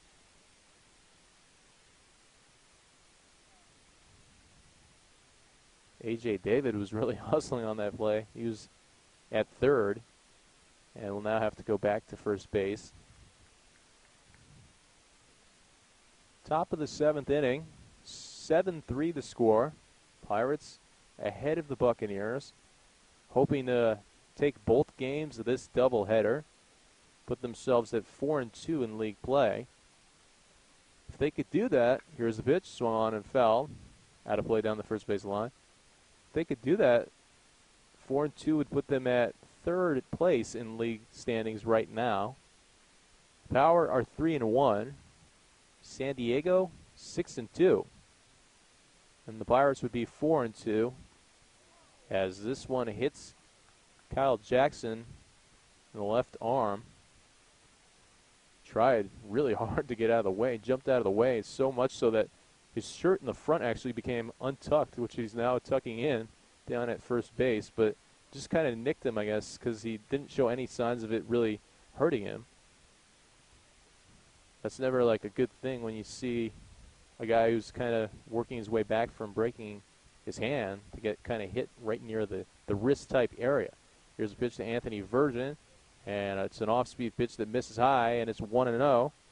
The bases are full of Inland Valley Pirates.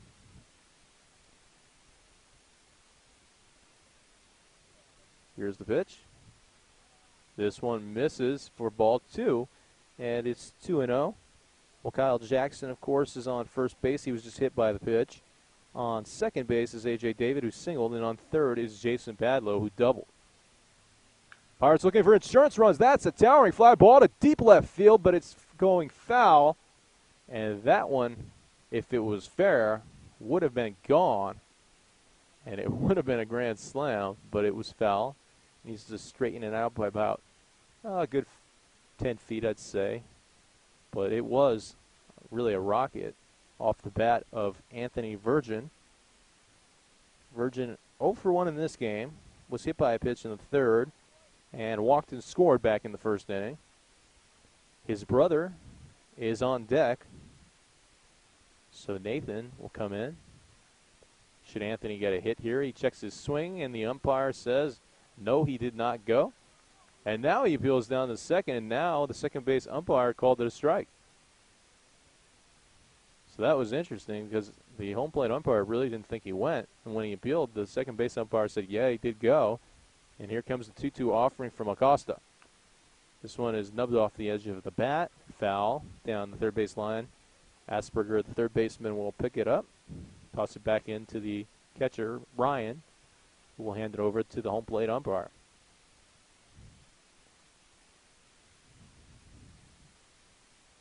Only one out here in the top of the seventh inning. Bases loaded. Pirates looking to get some more insurance runs as they lead by 4. 7-3 the score. Here's a pitch, and this one misses low. A nice job by Ryan to stop that one and make sure that the runner at third base, Fernando Escobar, didn't come home and score. Remember, back in the first inning of Game 1, that actually happened where Escobar scored on a wild pitch. Here's this pitch, and this one is swung and fouled as an epic at-bat continues to ensue between Acosta and Virgin. And really, both the Virgin brothers, this is something that they do. They really seem to see a lot of pitches and extend counts. They'll be in there for a long time. This one misses high, and that is ball 4, and that is going to be an RBI walk for Virgin. And so often you talk about people calling a walk a free pass, but that was really earned, and the RBI as well really earned because he fought off so many pitches, protected the plate, and then winds up drawing the walk. And it's 8-3 Pirates, and now his brother's up at the plate. Nathan, he takes low for ball 1. So Nathan Virgin comes in for Michael Johnson. Michael Johnson had 3 RBI in the game. It was 1 for 3. This one misses high and in for a ball right there. On deck is Jimmy Mancia. He will come in for Dylan Lowenstein at catcher. Base is still loaded. Fastball low for a ball. 3-0 the count, so let's see if maybe bases loaded, get a green light here for Virgin. Let's see what happens. 3-0 pitch. Fastball in at the knees, called a strike, and it's 3-1. Now he's got a hitter's pitch to come. See if Nathan will sit dead red on fastball with the bases full of Pirates. Pirates already playing one in the inning, but this one misses for ball 4. So the second consecutive bases loaded walk for the Pirates. And now in comes AJ to score. And it's 9-3 Pirates.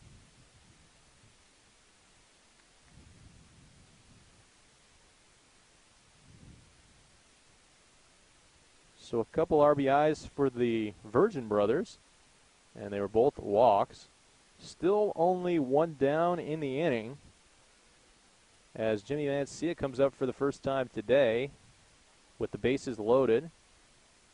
His team in front 9-3. First pitch in at the knees, called a strike, and it's 0-1 to Mancia.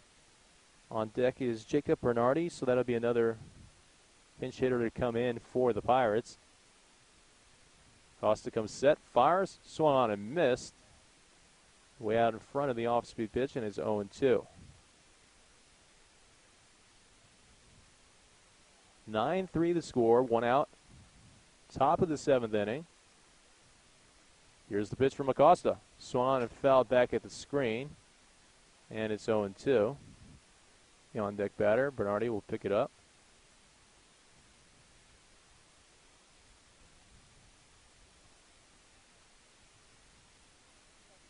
Here's the pitch from Acosta.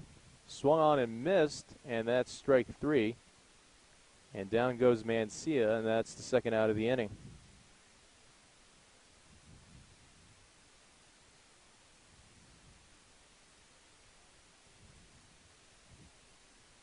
Here comes Jacob Bernardi. Bernardi coming in to replace Nolan Henley, who had the home run to left field. Strike 1. In at the knees, and it's 0-1. Nolan Henley hitting the first home run we've seen here at Cal Poly Pomona all season long. As this one misses, and it's 1-1 to Bernardi. In fact, we were talking about that earlier in the game. I had said that I hadn't remember seeing a home run last year either. Definitely not this year until Nolan Henley's shot. Nolan Henley changed that all with one swing of the bat. Called the strike. And it's 1-2 to Jacob Bernardi.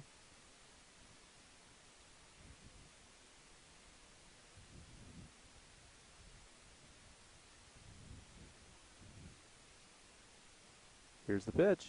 Swung on and fouled by Bernardi. So Bernardi fighting it off, staying in the batter's box.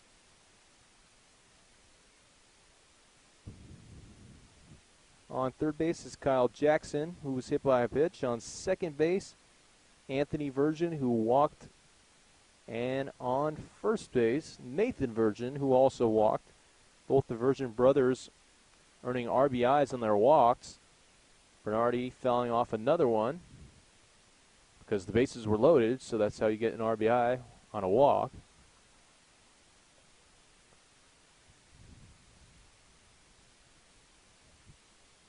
Here's the pitch. Fastball misses high.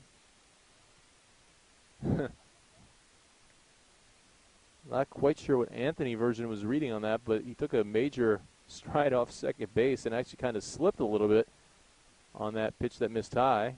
And Ryan almost thought about throwing it down the second for a second. This one swung and hit to the left side. Backhanded grab made over there by Seminars, deep in the hole, and fires across his body for the out. Nice play made by the shortstop. Actually, that was Casares, who replaced Seminars in this inning. So nice play made by Casares to end the inning.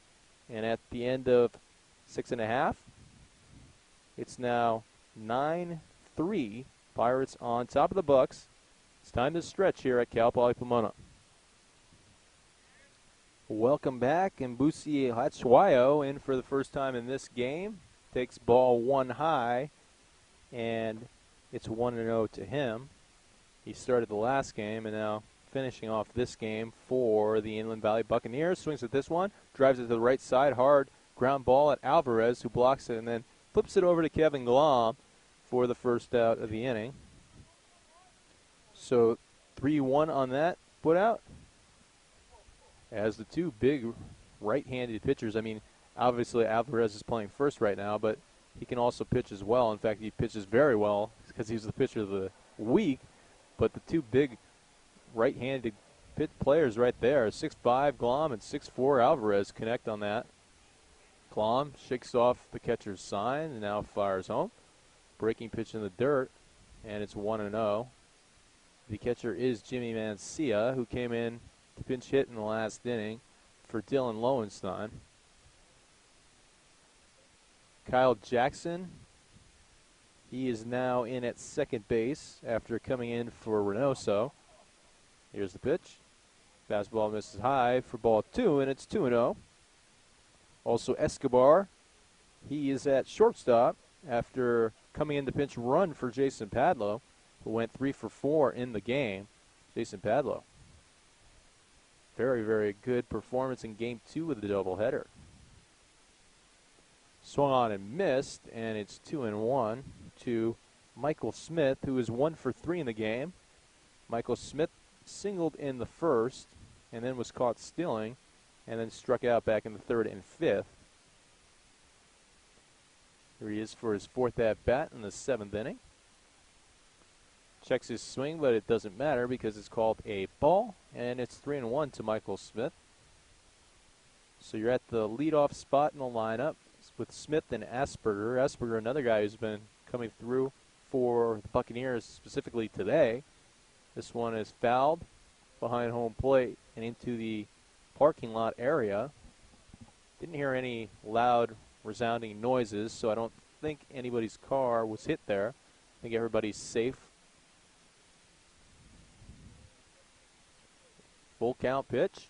Kevin Glom peering in at his catcher's sign, likes what he sees, but fires low for ball 4. And Smith draws the walk. Here comes Luke Asperger. Asperger 1 for 3 in this game with a RBI single. On deck is Kevin Riley. Riley with a double and an RBI, but he is still on deck. Here's the pitch from Glom. Fastball high and in. 1-0 the count.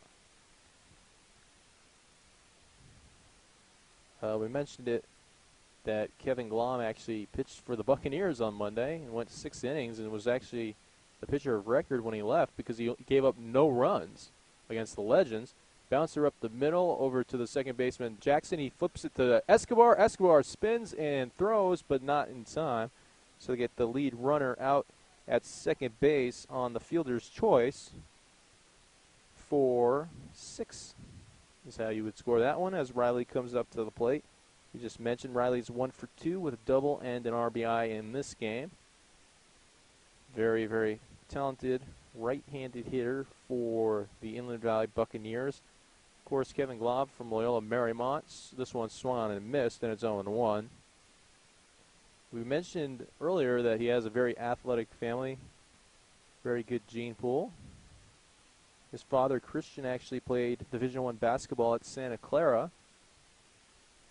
As he checks the runner, fires home, swung on and foul back at the screen. And then his brother, Michael, played at Loyola Marymount from 04 to 08. So it was an easy decision for him to commit to Loyola Marymount and go there and follow in his brother's footsteps. And also his sister as well. His sister, Katie, went to Loyola Marymount to play volleyball. So between the 3 siblings and the father, all 4 of them playing D1 collegiate sports. There's the pitch from Glom. Swung on, driven to the right side. That'll be a base hit in between the 3-4 hole. As the Bucks now have 2 men on board, hoping for a 1-out rally here in the bottom of the 7th inning.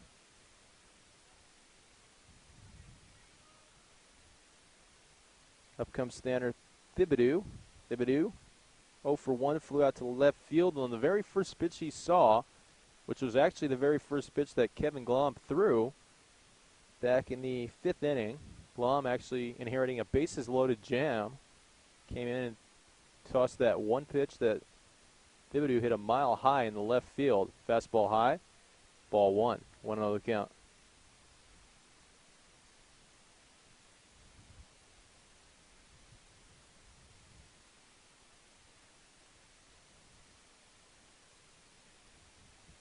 Late kicking. Here's the pitch. Swan is driven to the left side.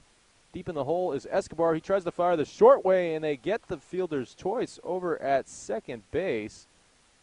And it looked like Kevin Riley had almost beaten him out. But it's called the third out here on the 6-4 fielder's choice to end the inning. And so at the end of 7 full innings of play, it remains 9-3, Pirates on top of the Buccaneers. Welcome back as we head to the top of the 8th inning. Dave Sobera in the play-by-play. So glad you could join us for this doubleheader featuring the Pirates and Buccaneers. 9-3 the score. Pirates on top of the Bucks as we are in that top of the 8th inning, and there is a new pitcher, Chris Sanchez, on the mound for the Buccaneers. Fires inside for ball 1 to Matthew Reynoso. Sanchez, another player like Gerardo Ramirez, who played for Kevin Bowler at Diamond Bar High School. 6'2", 185. This one swung and lined into right field. Tanner Thibodeau opening up to his right, and now opens back up 180 degrees to his left and makes the catch out there for the first out of the inning. Nice to see Thibodeau getting some playing time in the field for a guy who we mentioned broke his wrist and couldn't throw for a long time. DH'd pretty much exclusively for the first 2 weeks of the season, and now getting some time out in the outfield for his second game this year. This one misses low for ball 1. 1-0 the count to Escobar. So Escobar up here for his first hacks in game 2. Fernando, very, very solid leadoff hitter. Takes strike 1, an off-speed pitch, a slow off-speed pitch, and it's 1-1. Of course, Escobar is one of 4 San Francisco State Gators on the Pirates. Here's the pitch from Sanchez. Swung on and bounced to the right side. Two-hopper over to the first baseman Spahn, who flips it to Sanchez. Covers the bag, and now that's 2 down here in the 8th inning. So far, so good for Chris Sanchez, who came in and placed Nathaniel Acosta. Sanchez at Diamond Bar High School had a 1.91 ERA, 7-4 record, couple saves, and 73 1/3 innings pitched.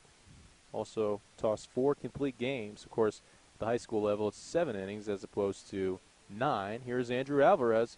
First pitch is a breaking ball, lone away for ball 1. 1-0 the count. Alvarez 1 for 4 in this game. Had an infield single in the 5th. Flew out to first in the 7th. Also grounded out and flew out. This one's a fly ball to right center field. Slash Wild trying to run it down but can't, as that one drops in the gap for a base hit for Andrew Alvarez. So Alvarez now 2 for 5 in this game. As we mentioned, his first hit was where he showed off some foot speed and sprinted down the first base line and hustled out an infield base hit. We saw him do that earlier in game 1 as well. Here comes A.J. David. A.J. David is 1 for 3 with a run scored, also walked back in the first inning. We mentioned before that single in his last at-bat. Had 3 walks and was also 0 for 3. This is a high fly ball to shallow left field. And now making the catch out there is Johnny Juarez to get out of the inning. And Johnny Juarez is obviously normally a catcher, so doing a good job of catching that high fly ball out there. And that'll do it for the 8th inning. And at the end of 7.5, it remains 9-3. Pirates on top of the Bucks. Back at Scalinos Field for the bottom of the 8th inning. 9-3 the score. Pirates on top of the Buccaneers as Jack Spahn will step up to the plate. The applied health science major from Point Loma Nazarene. He is 1 for 3 with a single and a run scored in this game. Fastball high, ball 1. A.J. David is the new relief pitcher coming in to relieve Kevin Glom. Glom went 2 1/3. Struck out a couple, no runs. Here's the pitch in there for a strike. It was Brett Early who started the game and went 4 2/3 innings. All of a sudden gave up 3 runs in the 5th after pitching very, very well. In fact, he had retired 10 consecutive batters before giving up those 3 runs in the 5th inning. This one misses for a ball. And so because he only went 4 2/3, that means he is not the pitcher of record. So the pitcher of record here today is Kevin Glom. Glom already 2-0 in the season, looking to get his 3rd win. Here's the pitch from David. Fastball swung on. Line drive out to right center field, covering a lot of ground, is the right fielder out there, Virgin, who makes the grab right in front of the center fielder. First glance, I thought that it was going to be a ball that was played by Bernardi, the center fielder.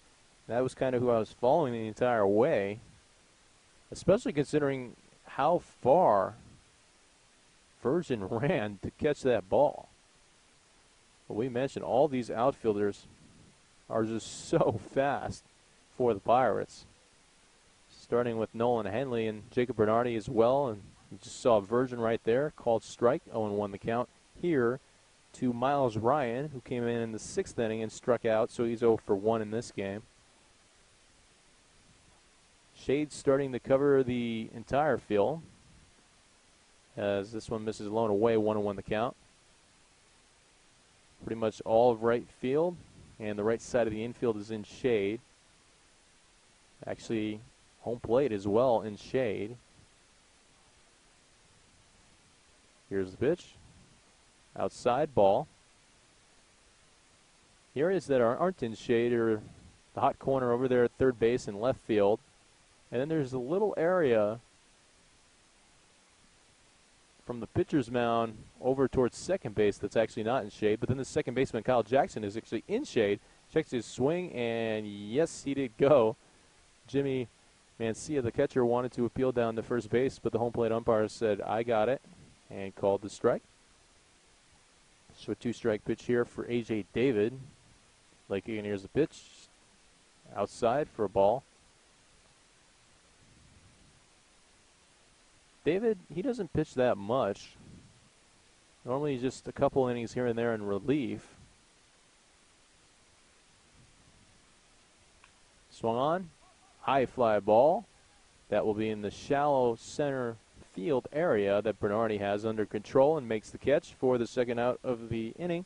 So 1 fly out to right, 1 fly out to center. And let's see if there might be a fly out to left to complete the hat trick of sorts for the outfielders here in this inning. Matthew Reynoso, I'm sure, would love nothing more than to make a play here. Here comes Johnny Juarez, 1 for 1, singled in his only at bat in the 6th inning. David fires. Fastball swung on, driven down the right field line, tailing away from Virgin, but Virgin has it under control, and he handles it fine. And that will do it for the 8th inning, and at the end of 8, it remains 9-3. Pirates on top of the Buccaneers. We'll head to the top of the 9th. And welcome back. We are now in the 9th inning here at Cal Poly Pomona. 9-3 the score. Pirates on top. They won the first game by a score of 3-1, and they're leading here as the first pitch is in there for a strike. 0-1 the count to Kyle Jackson, who came in the 7th inning, was punked by a pitch. Kyle Jackson, we mentioned it in the first game of the doubleheader. This one misses low and away, and it's 1-1. He's been coming on very strong with the bat in the past week or so. Came into today with a .320 batting average. Here's the pitch from Sanchez. Low and away, 2-1. On deck is Virgin. That is Anthony Virgin. In the hole, Nathan Virgin. So the two brothers due up here in the inning. Swung on, line drive down the right field line and foul, 2-2 the count. Well, we mentioned that Team San Diego did sweep the doubleheader today against the Heat. So they are now 6-2. Meanwhile, out in Palm Springs, a surprising start for the Power against the East LA Dodgers. This one misses high, and it's 3-2. Palm Springs Power, Tanner Keast walked the first 5 batters he faced and left the game without even recording an out as the Dodgers grab a 2-0 lead, obviously just in the first inning, very early there. Pitch misses high for a ball, so Kyle Jackson draws a walk. So in his 2 plate appearances, he reaches base both times, once being hit by a pitch and the other time walking. Once again, thanks for joining us. My name is Dave Soberi on the play-by-play. So glad you could join us for both games of the doubleheader, or any of the doubleheader at all. We've had a lot of listeners here today, 57. That's a very good number. Swung on and missed in his own 1 to Anthony Virgin.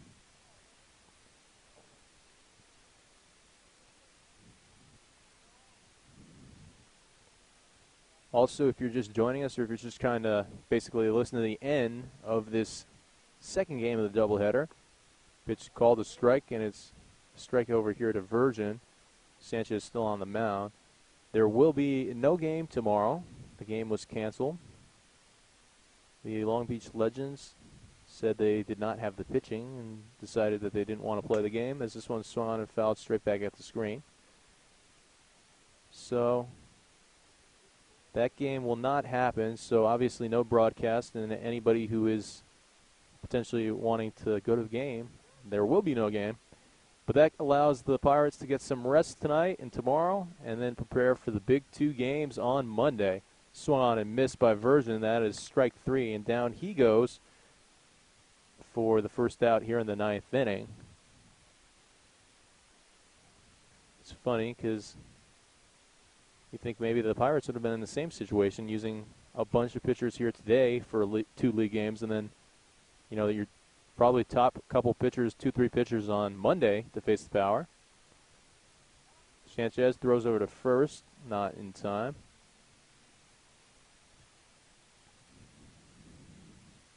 Here is Nathan Virgin, who came in the 7th inning. If you recall, he walked with the bases loaded, so that was an RBI. Bluffing at first base was Jackson. This one misses low in the dirt for a ball.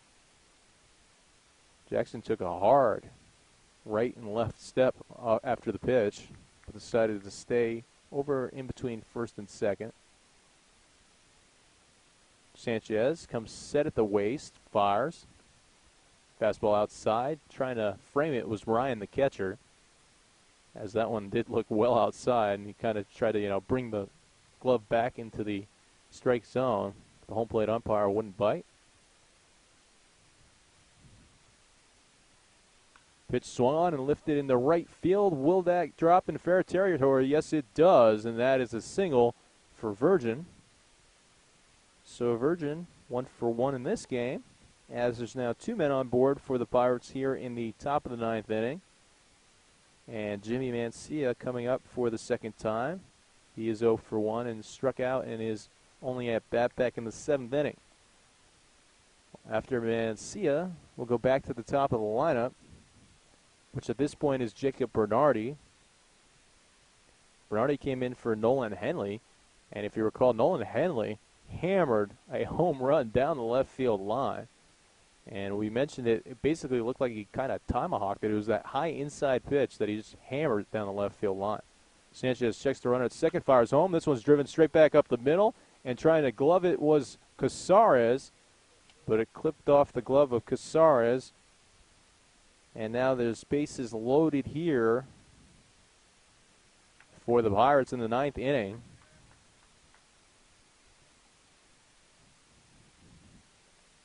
There's one of those situations where Casares was running to his left towards second base and pretty much was trying to throw out the runner at first base before he stepped on second. You got to catch the ball first. That's the first thing. This one swung on off the hands of Bernardi. Slow roller over to Michael Smith, the second baseman, who throws and gets the given out at first. But coming home to score on the play was Kyle Jackson. So it's now 10-3, Pirates on top.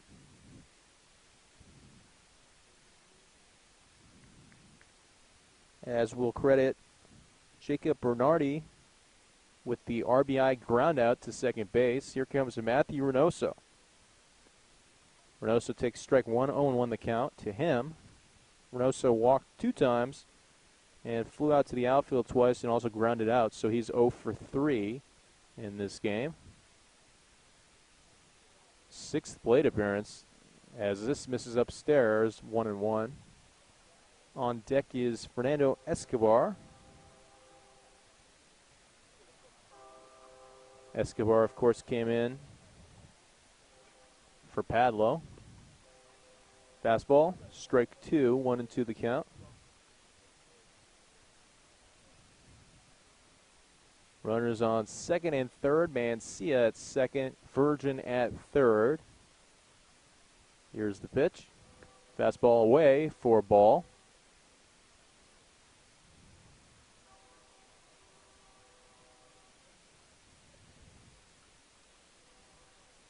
Well, this is a really tough doubleheader for the Buccaneers, who are now going to be in a lot of trouble in terms of potentially making the playoffs, as this one was swung on and fouled back at the screen.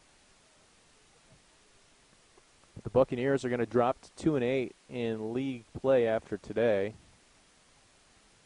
So pretty much from here on out, the only really way that you would think that they could possibly finish in the top 3 of the league is if they win all 6 games. Called strike 3 on the inside corner, and that will do it for the 9th inning. But the Pirates add one more, and they now take a 10-3 lead as we'll head to the bottom of the 9th. In the bottom of the 9th, it's 8-9-1 in the lineup. Casares and Busi, Lashwayo, and Michael Smith when we come back. To the bottom of 9 we go, 10-3 the score. Pirates on top of the Buccaneers. Andrew Alvarez is coming in to shut the door for the Pirates. Of course, obviously a non-save situation in a 7-run game. Pirates up 10-3. First pitch is a fastball low and away for ball 1. 1-0 the count to Rui Casares. Casares came back in the 6th inning, where he flew out to center field, so he's 0 for 1 in this game. Looks like there's a pretty bad sun over to the left side. Called strike 1, 1-1 the count. Because I saw both the left fielder Matthew Reynoso as well as the shortstop Fernando Escobar kind of shading their eyes. Here's the pitch. Fastball, called strike 2, and it's 1-2. Rudy Casares looked like he didn't necessarily like the call, as he kind of gritted his teeth and stepped out of the batter's box, as he now falls behind 1-2. Here's the 1-2 offering from Alvarez. Outside, ball 2, 2-2 the count.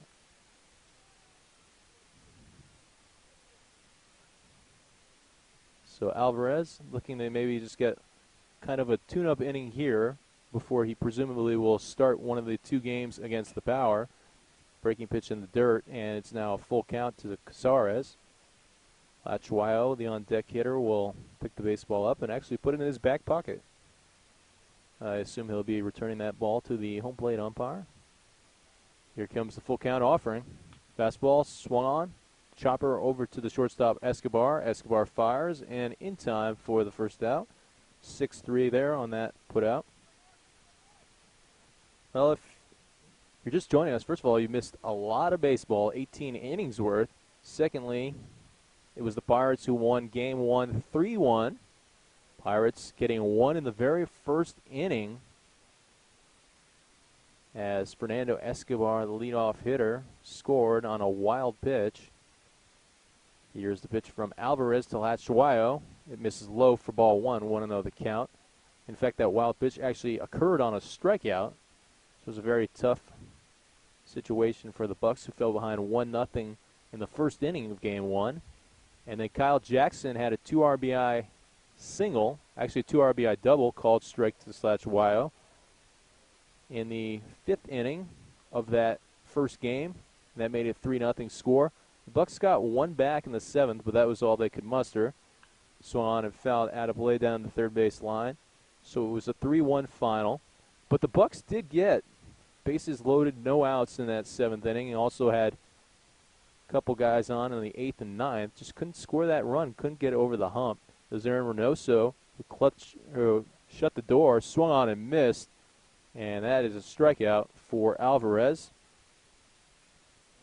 And the second out here of the inning, and now down to their final out, is the Inland Valley Buccaneers. And up comes Michael Smith, the leadoff hitter, who is 1 for 3, also walked in this game. So Aaron Reynoso was the one who picked up the save in Game 1. Here's the pitch from Alvarez. Fastball, very hard fastball that misses low for ball one, 1-0 the count. It was Ryan Romero who went 5 innings and gave up no runs in game one and ended up getting the win. Very, very good outing from the San Francisco State Gator. Here's the 1-0 offering from Alvarez to Michael Smith, and this misses low, and it's 2-0. Then here in this game, the Pirates pretty much had this one wrapped up after the first inning when they plated 5 runs. Fastball, low and away, 3-0. The Buccaneers did fight back. The Pirates added one more in the third and went up 6-0. But the Buccaneers came up with 3 of their own in the fifth, cut the deficit in half. Here's the pitch. Fastball misses low, and that's ball 4. So Michael Smith will get his second walk of the game. Smith, a very good leadoff hitter for these Buccaneers. You look at a leadoff hitter and you reach base 3 out of 5 times, that's getting the job done. Here comes Luke Asperger. Asperger is 1 for 4 with an RBI in this game. But once the Bucs got that score back to 6-3, the Pirates, they kept responding. This one misses low and is 1-0. Pirates come up with 1 in the 6th to make it 7-3, and then 2 in the 7th to make it 9-3, and then finally they tack on one more in the 9th. And that's where we stand right now. 10-3, this one swung on a routine ground ball over to Fernando Escobar, who chooses to go the short way for the fielder's choice at second base. And that will do it for game 2 of the doubleheader.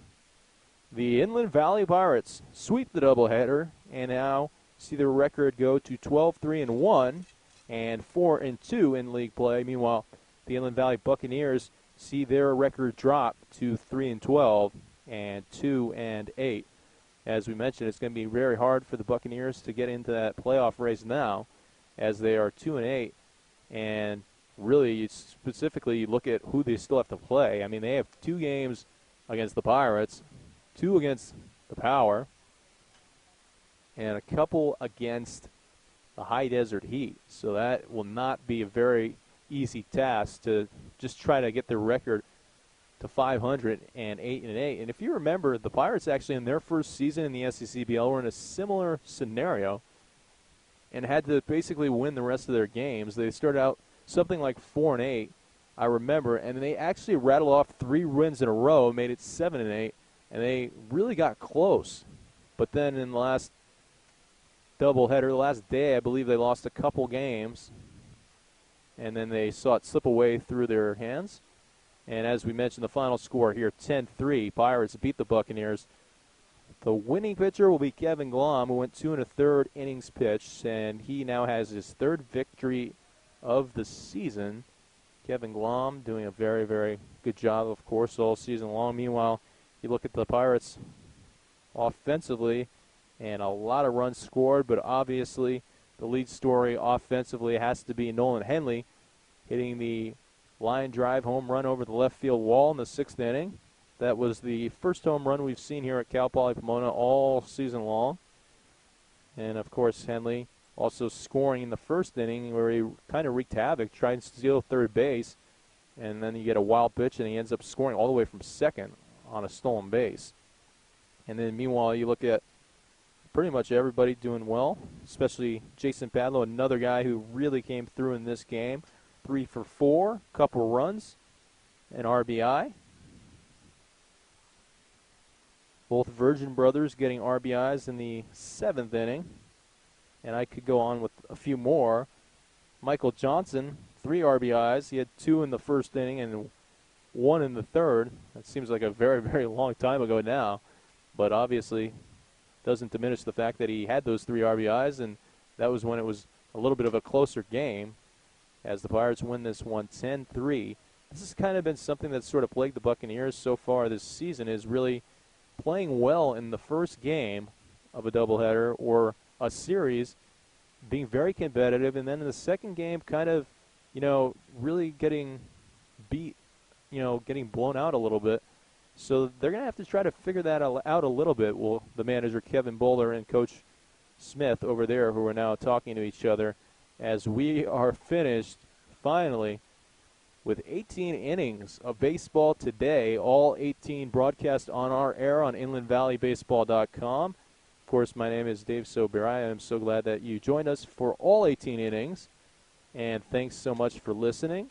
As we mentioned, there will be no game tomorrow. The game with the Legends was canceled, so no game tomorrow, but there will be a doubleheader here at Cal Poly Pomona on Monday against the Palm Springs Power. So that is an absolutely gargantuan doubleheader for the Palm Springs Power and the Pirates. Of course, so far right now, the Pirates are the only team to beat the Power. But if you look at the score right now, the Power are trailing 3-0 to the East LA Dodgers in the second inning out in Palm Springs. So we'll see what ends up happening with that game. Meanwhile, for the Inland Valley Buccaneers, they are off until Tuesday in a game that we will broadcast live on our air when they take on the Lancaster Rounders here on Tuesday. And then both teams off on Wednesday. And then Thursday they do it again, another game between the Bucks and Pirates on Thursday. And then going all the way to next Saturday, Pirates will take a trip to Team San Diego, and the Bucks will be here for a doubleheader against the Lancaster Rounders. So they're going to get very familiar with the Rounders. 3 games in the upcoming week against them for the Buccaneers. Once again, my name is Dave Soberi. So glad you joined us for the entire day of baseball in what was a pretty lengthy second game. And that will be a wrap here from Cal Poly Pomona, reminding you the final score, 3-1 in Game 1. Pirates won. And the final score in Game 2, 10-3. The Pirates won.